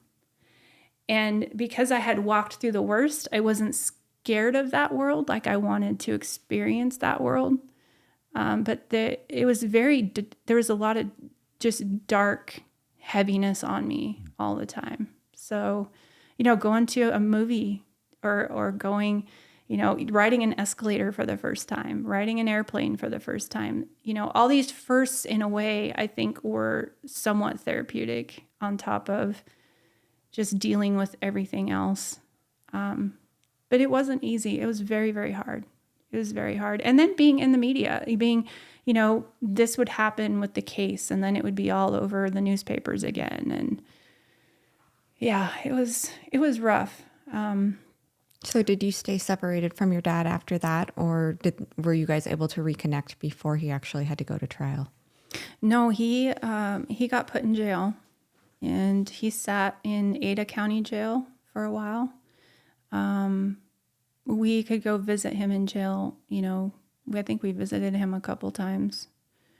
But we were separated from him. We first moved in with my grandparents in Iowa, and then it became too much for them. They were just, too far along in their retirement to be able to deal with us. And then my aunt and uncle stepped in, and we got put in public school from being homeschooled. And, Dad was in jail in Idaho, and we were in Iowa with our extended family, who we didn't really know because we were so young when we left Iowa, and we knew our grandparents because our grandparents would come visit us in North Idaho once a year if they could, which that was a blessing because then they weren't total strangers. Right. But my aunt and uncle, I wasn't, super familiar with, but I'm very grateful for them taking us in. At a really busy time in their life too, because they were raising their own two girls, and my aunt worked full time, and my uncle had his own recording studio business, so they had a lot going on. But yeah, so I just determined, to prove to people, one person at a time, who my family was, and not who everyone thought they were based on what the news said or didn't say.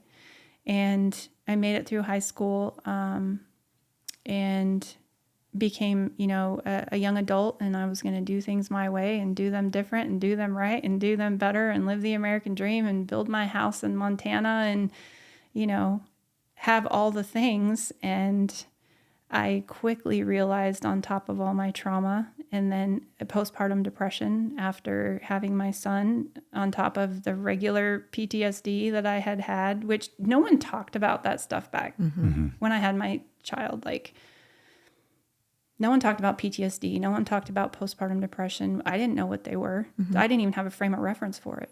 I was just like, life is really, really hard and it sucks a lot of the time, you know? Yeah. So I didn't understand triggers. I didn't understand any of that stuff that's just, common knowledge now. I just had to get through it. And sometimes I did well and sometimes not so well. There were times I didn't want to keep living. There were times I realized that sometimes it's easier to die than to pick up and carry on and keep living. But I felt that taking my own life would have been a cowardly act. I'm not saying people who do are cowardly. I don't believe that at all. That was just for me personally. In that I didn't want to leave my son without a mother the way I had been left without a mother. Like that would be the worst thing I could possibly do. So it was just not an option. But I hit rock bottom. I had achieved a lot of things, and I had achieved the things on my list. And, I remember my husband at the time he got really frustrated with me, and I was not happy. And he's like, write down what will make you happy. I think he was at his wit's end with me. And I didn't know. I had nothing to write. And that scared the ever living daylights out of me because I had, built a house and had a child. And I had all these things that the world tells you will make you happy. Mm-hmm. And you should be fine. You should be healed. You should be okay because look at, your outside looks great. And I was really good at putting on an I'm okay to the world. Like when inside maybe I wasn't so okay. And one day I was having a really particularly hard time and I was just like, I can't believe I'm in this spot again. And my son was like 2 and he was a very rambunctious 2-year-old. And it's like, what would my mom do? I mean, I think when you have a child, you like look to your maternal, your mom and you're like, okay, I have a baby. What did you do when you had a baby? But I didn't have that. I wasn't able to go to her and ask her, is this normal? Like, should I be feeling this way? Am I a terrible person? Because right now I don't want to be here and I'm a mom. Like, those conversations weren't being had. I had no frame of reference for that. And I didn't have her to talk to. And I was so used to sort of putting on this I'm okay to the world because if you're not okay, mm-hmm. you get judged. And I had been judged and I had been canceled and I had been through all of that. And so you get really used to just putting on this front that you're okay so that you're not judged because you can't deal with that on top of everything else. Mm-hmm. You just can't. You're supposed to be, this happy, wonderful mother. You shouldn't have these feelings like it's too hard and, it's too much. And it had nothing to do with my love for my son. Mm-hmm. No. Nothing. Like, adored. He's the best thing. He's one of the biggest God gifts I've ever had in my life. And so there's a lot of guilt that goes with that too, as a new mom. But one hard day, and what would my mom do? And I knew she would go to her Bible. And so I pulled out her Bible and I couldn't really read it. And so I went and got my Sunday school Bible out. And that's where the story goes full circle to when my parents left Iowa. But I know we've been at this probably a really long time. Are you guys okay? No, it's fine. Unless you need a break. If you need a break or you need a drink or anything, please let us know. I'm gonna grab a water, but I'm great. I didn't know how long of a episode you wanted to do. Or there's no zero rules. Time limitation, 0 rules. No. Okay. I think I was sharing with you when I do an interview, it's like 4.5 hours. Yeah. I should have told you that ahead of time. No. That's great. So when you wanted to turn to your mom and you couldn't, did that strum up like anger or depression? I struggled with a lot of depression. Mm-hmm. Just a lot of sadness, a lot of grief, just a lot of, unresolved. Yeah. I don't think I allowed myself ever to truly grieve. Mm-hmm. I think I kicked into protection mode. I kicked into step into your mom's shoes mode. I kicked into proving the world wrong mode. Mm-hmm. But get then your water. Oh, it's fine. But then I want to be disruptive. Then right. I know you're opening all quiet.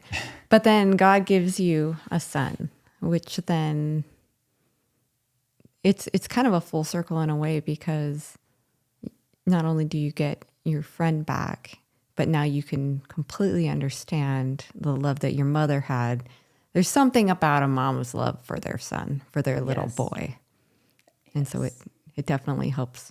You know, you're saying, oh, he was probably my kid's favorite. It's funny because my son, who's 13 now, is always like, I'm mom's favorite.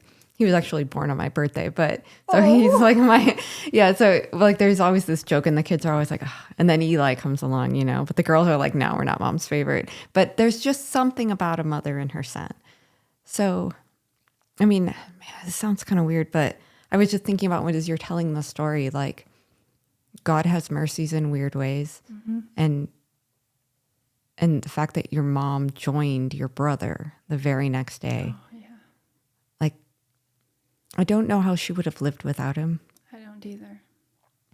And so in a weird way, even though it's so hard for everyone left behind, for her heart, No, I'm she with got her you. son back. I think the Lord had mercy on her. Yeah. And I don't think Sam could have lived and carried on the way I have been able to. He was so loyal and just so passionate and such a fierce little heart. I think he would have really struggled. I mean, I really struggled. Yeah. Both of them were very much alike and connected. Yeah. And out of our whole family, they had the closest relationship with the Lord. And looking back on that, I'm like, you know, God knows what he's doing. We don't always see it, you know? And I don't think she could have. Yeah. Who knows? Yeah. You know? But I know exactly where you're coming from with that. I've thought It just it kind myself. of went in my mom head. I know you as a mom of a son, I'm sure have already thought of that. You just wouldn't want to. And I don't think she would have. Yeah. Yeah. Yeah. Can I ask about your dad? Yes. I know you recently lost your father. My condolences. Thank you. I'm so sorry for your loss. Thank you. Do you think that your dad felt a sense of peace with everything that happened? No. No. Harbored a lot of resentment, anger, frustration. It ate him alive. Really? Yeah. It destroyed him. He never came back from it fully. In fact, that was a lot of my pain, was watching his pain. I think in a lot of ways, I felt his pain because I watched him suffer the loss.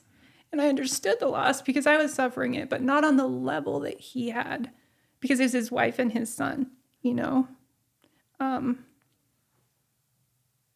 For me, seeing him be so misunderstood, and I had my moments with him, like my relationship with him was so complicated in so many ways. Just really loving him, wanting to protect him, being a daddy's girl. But him just having so much pain, he couldn't give back to me what I needed from, that father-daughter relationship. Which was okay. I'd never held that against him. And then there were times, especially after I became a Christian, that, he struggled with his faith.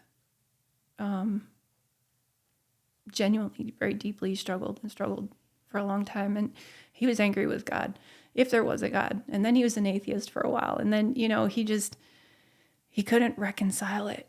He just couldn't reconcile it. He was very strong too, and very hard-headed, and very opinionated and no filter.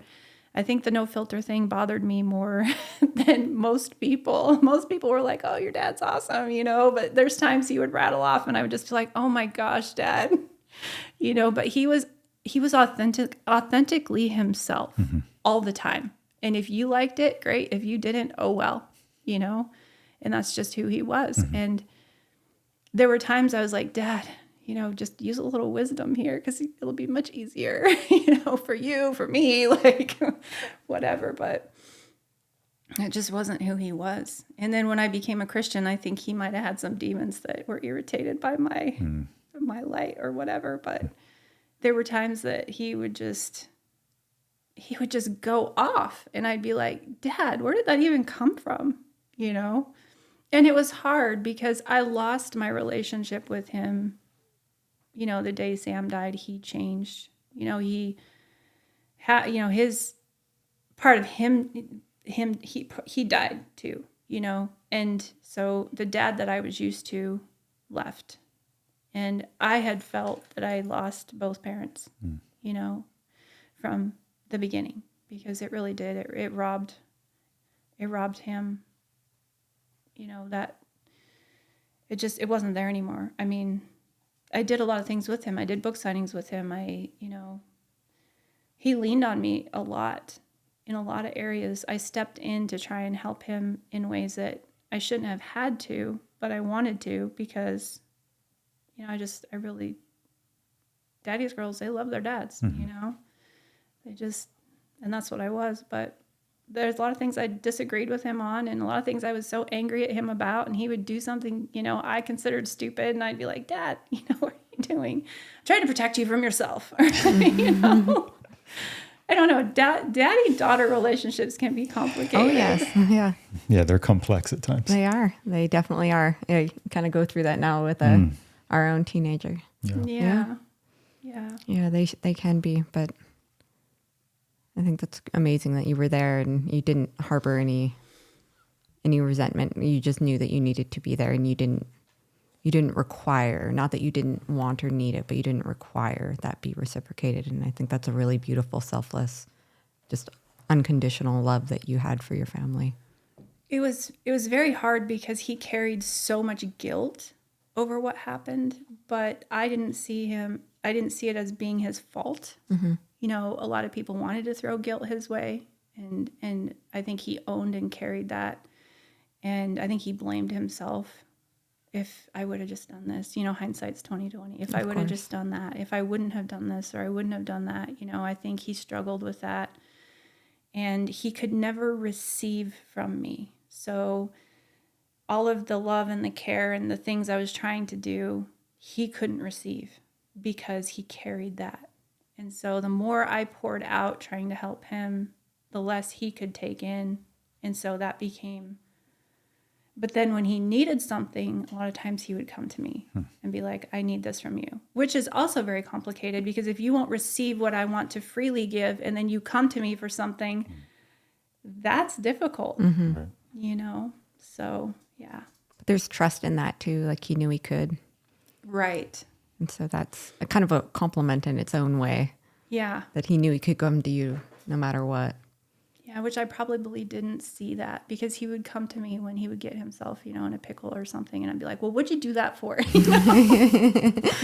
Yeah. Or people would come to him and they'd want to attach themselves to him and do something, and I could see it was not a wise decision, and I'd be like, Dad, no, this is not. He didn't have that like, he couldn't discern properly people's intentions. Right. And I was really good at reading people and discerning what they were after, because I had watched it from the time I was a little, you know, okay, you welcome these people into your life, but maybe their intentions are bad, Right. you know? So, Yeah. So he would be, you know, all in, you know, with certain people, and he'd be like, oh, I want you to come meet so-and-so or whatever. And I could see they were using him for their own gain. And I would be like, really? Yeah. So in the aftermath of all this, can I also ask about that? Because there are a lot of people who will reference the Ruby Ridge incident. I believe Timothy McVeigh with the Oklahoma City bombing. Is that correct? And then just kind of like the modern day militia movement that has kind of latched on to the events that you and your family had to endure as a beacon of, I don't know how to label it, but can I just ask what your thoughts or opinions are on all of that, if you have any at all? Oh my gosh, how much time do you have? This has been going on for 30 years. Yeah. So a lot of people have very, very good intentions with it. And maybe they see something in their lives that isn't right, and they can draw a comparison, and they're like, hey, you know, this is not, you know, a good thing. And then you have the ones that want to use it for their own gain.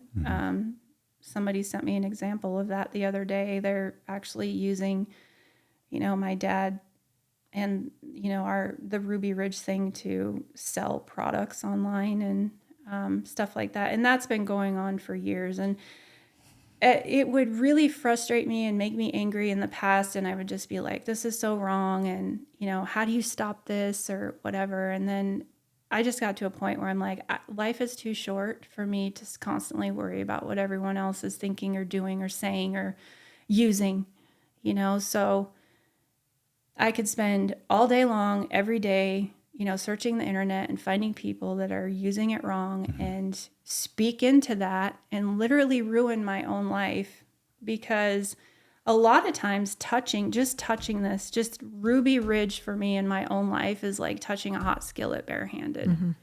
It would bite me. Yeah. Like, I've run from it at times. I have buried it. I have put it away. I have not wanted to talk about it. I want to live my own life. I want to do my own thing. I want to be joyful and happy and be about creative, fun things. Yeah. And then this always comes back. It finds me. It finds me over and over and over again. And you mentioned Timothy McVeigh. And when that happened, I remember I was in a thrift store when I heard about the Oklahoma City bombing, and they mentioned us as his motivation. And I fell apart. I fell apart in the store. I was like, this can't be. Like, you can't go bomb a bunch of people and kill little kids and use my name for that. This is so wrong. And so that then lit a fire of, okay, I need to get out there and say that. Like, I have to tell people, please do not do acts of revenge that hurt other people in my name. I don't want that. I have lived through that, and it is hell. It is hell on earth. I don't want that for anybody. Revenge is not worth it. It is not worth that pain. It is not worth it. And all it does is cause more pain. It's not going to fix it. It's not going to bring them back. If we can have discussions and prevent something like that from happening again, if we can make decisions and, better decisions, which I'm grateful that there are better decisions being made. I've been told, it's been used as a training tool of what not to do in law enforcement. That's awesome. But please do not, do acts of violence that hurt and kill other people and use that, because that's not who I am. That is not the life God has given me. That is not anything that I want to be a part of. Vengeance is mine, says the Lord. He's the one that can handle that. I don't believe we were meant to handle stuff like that, So, yeah, trying to just become an adult and live my own life and raise a child and not live in the heaviness of Ruby Ridge. And then it just keeps coming back and finding me. Yeah. And finding me. And people will find you. And if they want to use it, and they want to use you or whatever, or they're just genuinely curious or whatever. I mean, it's just always found me. And so it's been a wrestling for me that I would throw it away and it would come back, and I would throw it away and it would come back. And so I've had to reconcile it with the Lord a lot. And there's times I still pull back. Like, this podcast is I haven't done a lot in the past few years. One of the last documentaries I did, documentaries are a tricky thing for me because they don't let you in on the editing process. Right. And they can promise you that you can tell your full story and all these things, and they'll let you tell your full story, but what ends up on the cutting room floor is what ends up on the floor. Right. And usually it's the most important part to me, which is the hope part and the freedom part and the, hey, I went through hell, but Jesus did this, and now I'm here, and what can we learn from it? And so they tell I went through hell, and then maybe a couple seconds of this, and then it's like, put it away. And I'm like, I don't want to tell this over and over and over again. It's sad, and it's horrible, and it's horrendous, but God didn't leave me there. Right. And I don't want to leave you there because that's not fair. That's leaving you hopeless. Yeah. And it's leaving you sad and depressed and angry and disillusioned and all of these other things we can get when we just pick up our phone. Like, I don't want to leave us there. Yeah. We literally went back and forth on like, how do we even talk to Sara about this? Because we wanted the story out there, because I was talking to my sister actually last night, and then she was like, you have any podcast guests coming? And so I was like, yeah, I have Sara Weaver coming. And she's like, why does that name sound familiar? And I was like, she's a survivor of Ruby Ridge. And she's like, I don't remember that story. And so I thought, well, we might have so many viewers that don't remember the story or are too young to have lived that. Yeah. Because it was 30 years ago. Yes. So we were like, oh, I do not want to have Sara retell this, because she has retold, like you have retold it over and over again on different documentaries. And like so much of us wanted to just be like, go watch the documentary. This is Sara now. But people aren't going to do that. So we needed the background in order to understand the amazing just transition in your life. So when did that part start for you? And you don't have to apologize for any of that, because I know that I know that part has to be told. Like, and I have no problem with that. Like, you have to understand the depth of the valley before you can understand the beauty of the mountaintop, right? Right. And I knew, that you guys were willing to tell the whole story and not just part of the story. So I had no fear coming into that, with this podcast. But just that's been my experience, in the past. Yeah. And so, going through all of the depression and all of that stuff, and then having a rambunctious 2-year-old and still struggling with that, just depression, just that deep depression. And then picking up my mom's Bible and really not being able to read her Bible and not having a relationship with God at all. A few months before I had this just really hard day, my childhood friend had come to visit me. Sorry. Yeah, you're fine. absolutely. You're good. Huckleberry has to go potty. Oh, gotcha. Do you need to use the restroom, honey? Yeah, man. Oh, Wood's out here. I was going to say you could just well- knock on the door. or Are you okay with him using? Oh, yeah. Yeah. Okay. That's how we keep the standard bear practice away. around here. Okay. We tell the kids, like, pick different spots and the bear won't come. Sorry, that was Sarah's husband walking by, just so everybody is He was understanding. pottying my doggy. Maybe we'll bring Huckleberry on camera Yeah. so they Yeah. can see. Yeah, fine, seriously. he's been kind of clattering around. He's so cute. I keep getting distracted by him. He's just this little old soul that God gave me, and he knows, like, helicopters can still bother me, and he knows when a helicopter comes, and he just comes and comforts me. And Wow. he's been on so many book signings and interviews were very hard in the beginning, and he would just sit in my lap. And so he's my little service dog. Yeah. So I have a legit letter for him, and all of that. But maybe we'll introduce him, because he's Yeah, he's bring him pretty on. special. Seriously. Yeah, he's part of the story. So my best friend from when I was a child, up in Idaho, Maria, had come to visit me, and we'd stayed in contact. She was living in California. We both had young children, and she came to visit me one day, and we were arguing. We weren't arguing. I was trying to argue with her on some point of religion that I had heard from my dad. I didn't even have my own opinion about it. It was something I'd heard from him, and she had said something, and I was like, oh, well, what about this? Just trying to be all, I didn't really have an opinion. I was just throwing something out there. And she looked me square in the eye, and she said, Sara, I know Jesus Christ is my Lord and Savior. And that was all she said. She just dropped it.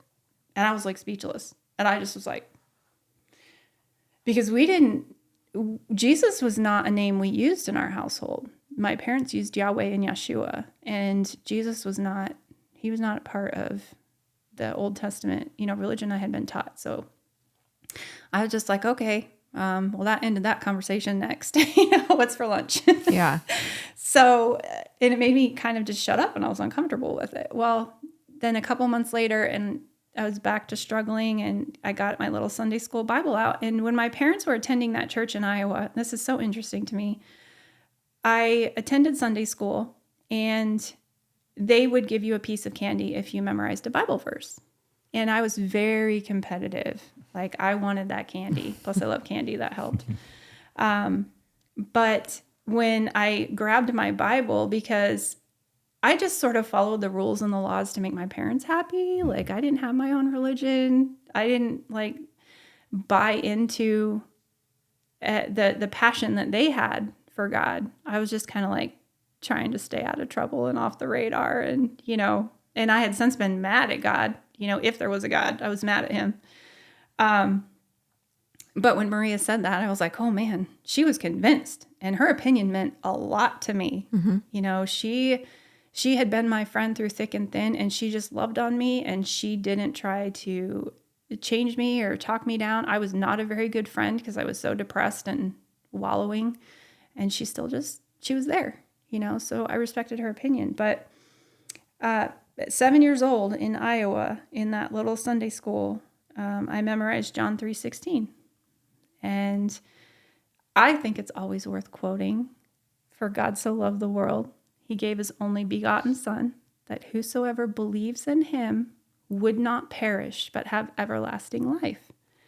And when I got my Bible out, I had no idea where to open up or where to turn. And I opened up to John 3:16 because I remembered that specific verse. That was the only one. And I went there. And when I read it, and then I read John 3:17, for God did not send his Son into the world to condemn the world, but so that through him the world might be saved. I felt the weight of the world just completely come off. Like, it was so real. I felt like I could breathe again. That Bible verse, the first one, dealt with death. Death was the greatest enemy. It had been my enemy. I hated it. I hated death. It robbed me. And in John 3:16, death was dealt with, and then the condemnation was dealt with. Feeling condemned and feeling like I'm not worthy or good enough or whatever. Jesus didn't come to condemn you. He came to save you. And I knew in that moment that I had met him for the first time. And I was radically saved in that moment. Wow. That moment for me was more real and more powerful than all of Ruby Ridge had been, because of the freedom that I experienced in that moment. And I was hooked from that point. It was like, whom the sun sets free is free indeed. And in that moment, I was so free. I had so much to learn. I mean, hey, honey, did you put it back in the car? Okay. Are you doing okay? Yeah. Okay. I just don't interrupt you guys. You're good. Are you guys doing good? Yeah, Okay. absolutely. All I think it's right. beautiful what you said, and you serve as a great example of that because of your strength, resilience. It shows. You live it. Yeah. Yeah, some days are better than others, but yeah. Sure. Well, yeah, there's no perfection in faith or life or anything that we Right. have going on down here. It's just the fact that you can find any level of forgiveness or peace, it just speaks volumes. Yeah.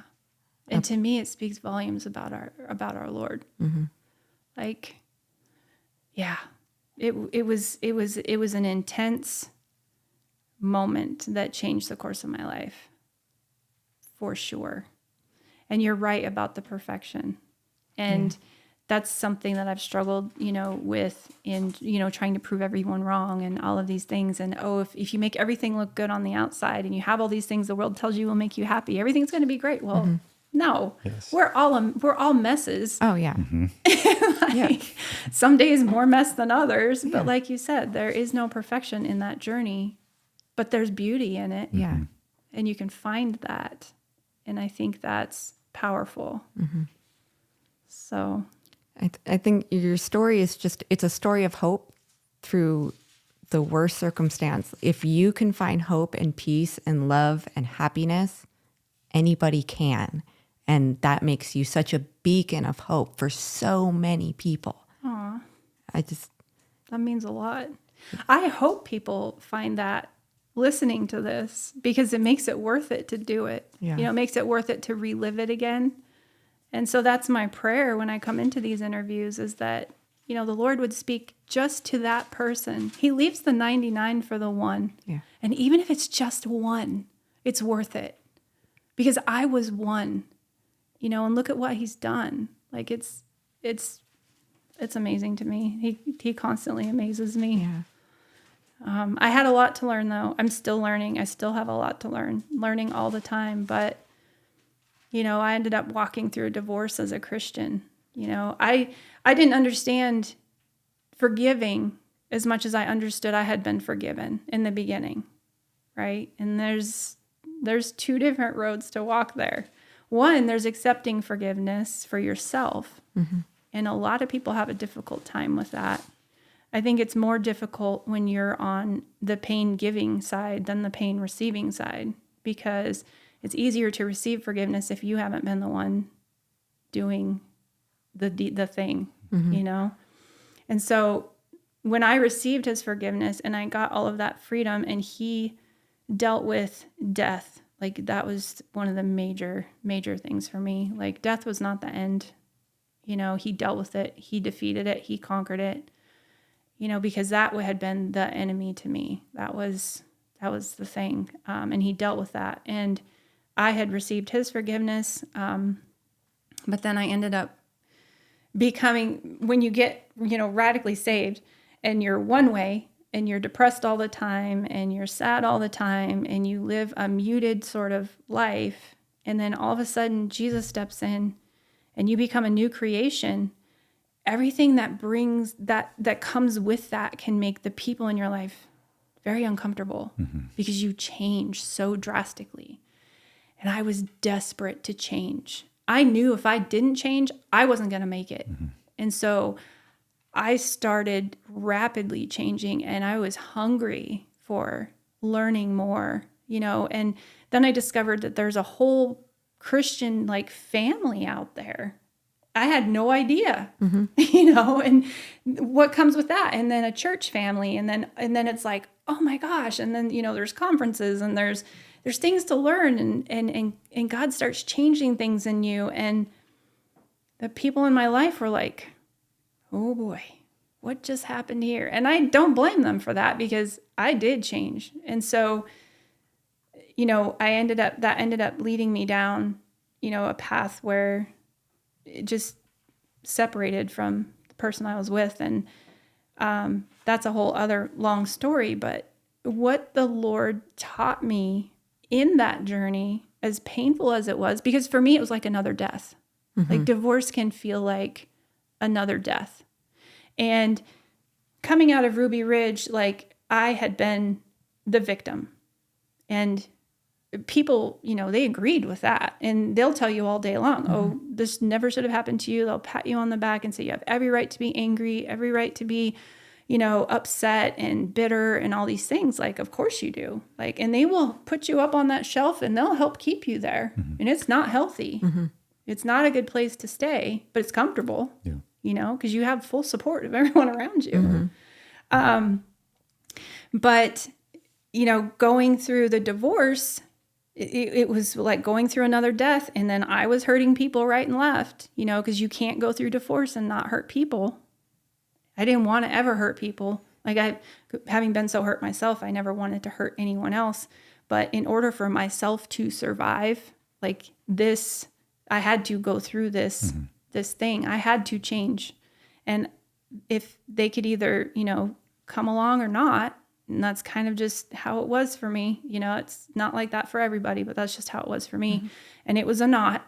And so, I give them credit that there was a try there, but it just didn't work out. And so I learned through that divorce, and still clinging onto Old Testament religion. I thought, if I never wanted to go through divorce. I never wanted a divorce. I was like, I was one of those people, I'm never getting a divorce.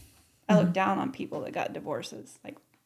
And here I'm, walking through it, and I'm like, oh my gosh. So never say never. Because as soon as you say never, it's almost like you get humbled for that never. And so that's a big lesson I've learned. But I learned that I became a perpetrator.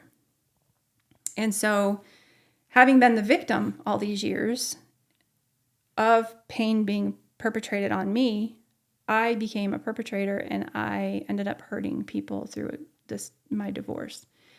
And I still was terrified God was just going to kick me out. Like he wouldn't want anything to do with me getting a divorce, and he really surprised me in that he was so tender. He held my hand through it. He walked me through it. He didn't condemn me. I did more condemning. There's no one harder on me than me. I did more condemning of myself. And I know God hates divorce, and I never would, encourage that as a Christian, as a way out or anything like that. But there's not the condemnation in it either. He hates divorce, but he doesn't hate people who get divorced. And I think we need to make that distinction. Yeah. He loves his children. He's going to help you through your mess, right? If you're a Christian and you get divorced, God's still there for you. You just have to give him that stuff, right? And let him heal you. So that's coming out of it. And that's where he taught me the importance of forgiveness and forgiving the perpetrator. Because I had received forgiveness, but I had not forgiven those who had perpetrated the pain against me. And when I got that, and I finally understood being a victim, I had experienced intense, terrible pain perpetrated on me by other people. And when you're the victim, you have someone to blame, right? You have somewhere to place that. All of that stuff can go over here on someone else. But when you are the one causing pain, you have no one to blame but yourself, if you're honest. If you're truly honest. You can still blame other people for why you did what you did. But at the end of the day, really, because you're making the choice. So, if you're honest, you have no one to blame but yourself. And when the Lord showed me that carrying that is worse than carrying the pain of being the victim, then I was like, whoa, I have to forgive. Not to mention all the Bible verses that say forgive to be forgiven. They're in Matthew and Mark, and I encourage you to look them up if you're struggling with forgiveness. Any of your listeners, look up Bible verses on forgiveness, because it's very clear in there, we are to forgive. And that was a whole new level of freedom for me. And what I learned is that forgiveness is not a feeling. At the end of the day, it's a choice.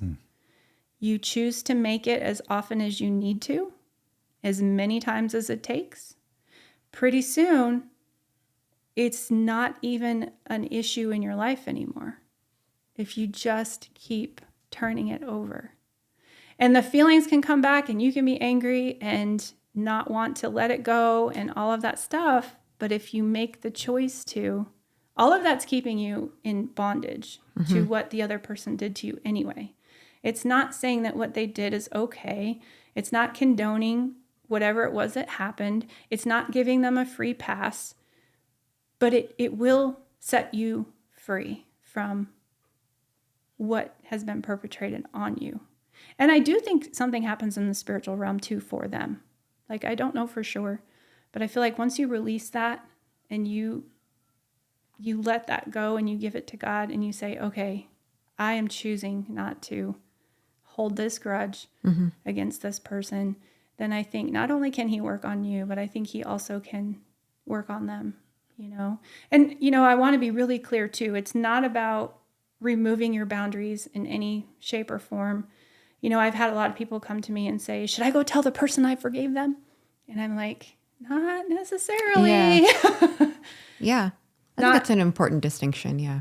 Yeah. Not unless the Lord is leading you to, or he sets up a way that you guys are talking, because there's a lot of people that you might choose to forgive that still think they never did anything wrong, and then you're in a pickle. Right. Right. So use, wisdom and discernment in that. But for me, it's just a personal choice between me and God that I make over and over and over again until it no longer has any hold on me.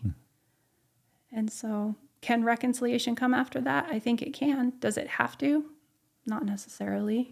Yeah. But it gives you freedom. Yes. Yeah. Absolutely. I think that's amazing. Yeah. It kind of goes back to, if you can find hope, anyone can. If you can find forgiveness, anybody can. Yeah. Because like you said, no one's been through what you went through. Well, and I think it's the Father's heart. And I think when we go after his heart, he helps us. He empowers us to do the hard thing the right way.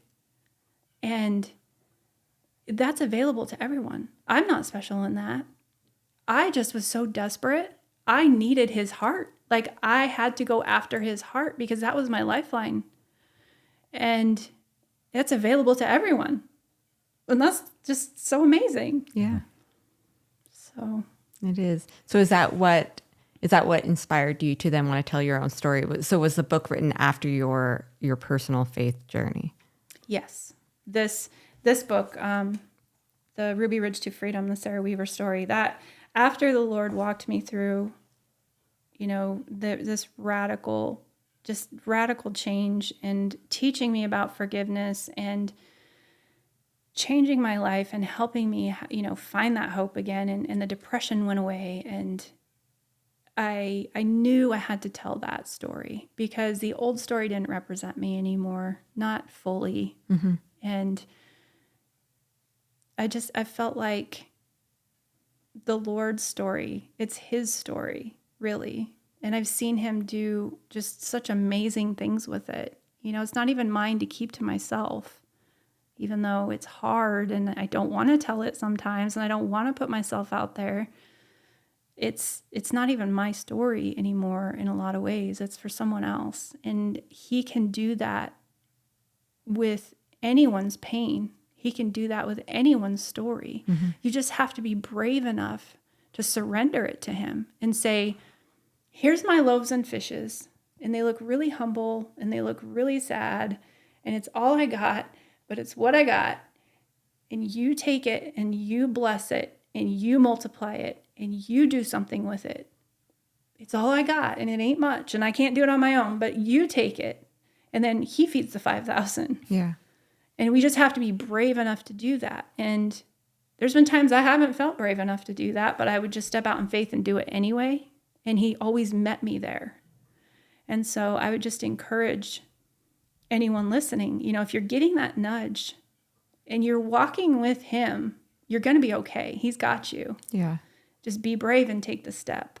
Not if someone else is pushing you or pressuring you or it's society or whatever, but if it's you've got this thing, just you and the Lord, and he's like, I think you should, just step out and do that. Yeah. Personal relationship with him is just so key for my walk.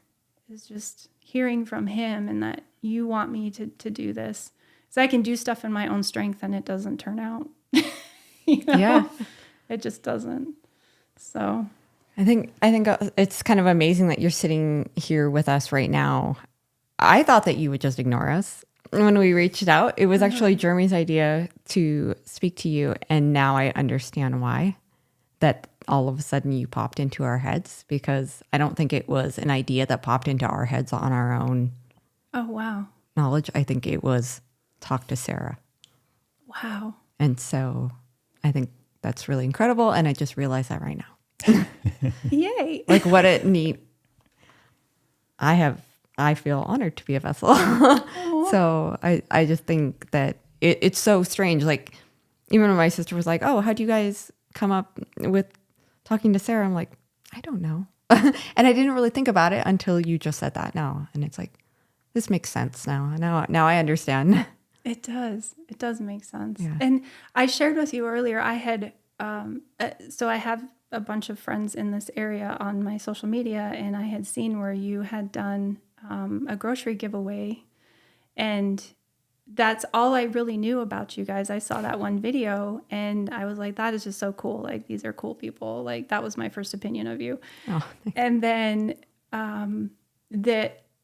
so I have some really close friends, and they have a YouTube channel called Unknown Chicken Bones. I'm going to give them a shout out. You can, if you can keep it in there. We were on there. Unknown Chicken We Bones. were on their channel briefly. We were. Yeah. Unknown Chicken Bones. Yeah. They told us about you like a few months ago. It was July. It was a month ago. Yeah, it was July 4th. Yeah, we met them on the 4th of July. Yeah, and they came back from that, and they were telling us all about you, and they're like, oh, they have a YouTube channel, and they have all these followers, and, and so you were on my radar those 2 times. How funny. And so when you contacted me, and there's just so many other things that our connection for me. Where you live is where we caretook a ranch. I had never shown this area to my husband. I haven't been in this area since I was a kid. And so I really wanted to come back to this area and be able to show him.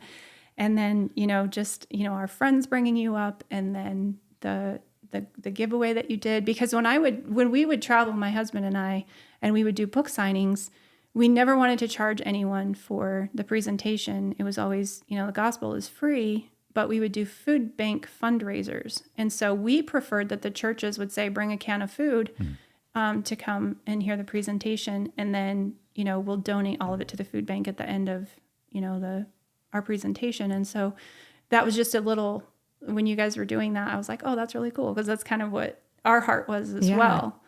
And so it just the Lord, just tapping me on the shoulder. And so I probably wouldn't have done this. I've had offers for podcasts in the past that I have turned down, multiple. We were surprised you said yes. I'm like, I think she's going to come. And he's like, what, really? I said it before. We're so grateful to you for agreeing to do this and telling your story once again. And it's kind of weird. She said that I had the idea, and I literally was by myself in our master bedroom thinking to myself, who do I want to talk to? Who would be a great podcast guest? And for whatever reason, you popped into my mind. I literally you were not in the forefront of my mind. I didn't watch anything on you. You popped into my brain, and I guess God just works in very mysterious ways with everything it is that you're now saying from your end of things. It's amazing how everything came together. But again, so grateful to you for agreeing to do this. Yeah. Oh, well, I'm grateful to you guys, and thank you for that testimony. Yeah, it's amazing. You gave me chills telling me about the whole thing. I know. I got it. Well, cool. yeah. So you weren't creeping my social media? No, no, it was so random. It might sound weird in retrospect, but literally didn't look into you at all. Hadn't watched anything with you for multiple years. Yeah. We did most of our research after you agreed to come. I was like, shoot, we need to really understand Sara before she comes. I had only ever seen the 700 Club interview. I think I was just when my kids were little, when we lived back in Washington. Yeah.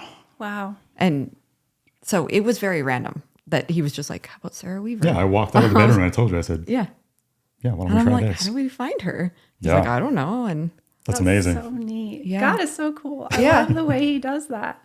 yeah, I think it just needed to be told. And so you have this beautiful book. You brought us a copy. Thank you so much, because I was just about to purchase it on Amazon and add it to our homeschool reading. And so this is perfect. How can other people find this book? And we can include a link also in the description. I am so glad you asked that, because I usually forget to even, do the plug. I'm so terrible at the business side of my life. You guys are I look at what you do and I'm like, man, they are so cool. They have it all together. I don't have a YouTube channel. So the book actually, in this area, if you have people following you in this area, they can grab a copy at the Mountain Traders in Elmira. Okay. Yeah. They carry it. Familiar. Bonner Books, they have ordered from me in the past, so they may have some. Okay. Otherwise, you can go to my website, which is Ruby Ridge to Freedom, and it's T-O, so it's all spelled out, rubyridge2freedom.com. Okay. And yeah, we're going to have a link down below so people can just click it and go right there. I think your story deserves to be told. I think it can help so many people dealing with anything. That's thank you. Thank you for that. I mean, thank you. Yeah. We really appreciate you coming. And I know it's a travel to here and with your little fur babies and everything. So yeah, we just appreciate you guys so much. Yes. Yeah. And the feeling is mutual. I do want to ask my husband real quick. Is there anything I left out that is on your heart? Well, it's all good. You're good? I'm laughing over here. Okay. I just wanted to double check. It's the way he works things, but we just have to be open and available. Yeah. We have to be open and available and being plugged in. Okay. Being plugged in. Holy Spirit leads us and guides us. We just got to be plugged in. Awesome. Amen. We're preaching, so it's all good. Well said, Mark. Thank you. All right. Thank you to both of you. Seriously. Thanks for coming out here. Thanks for chatting with us. And thanks for telling your story. Again, it's kind of like Melissa said, so important. So glad. Hopefully there's a lot of new folks that are happening upon this and learning about it. And they delve further into it, pick up your book, and Yeah. maybe find a little God in the process. Yeah. Yeah. And, you know, we're all dealing with our own ruby ridges at some point, you know, so. John 3:16. Yeah. John 3:16. There you go. All right. Thank you so much. Really appreciate it. Anything else from you? No. All right. Thank you guys. God bless you guys. Thank you.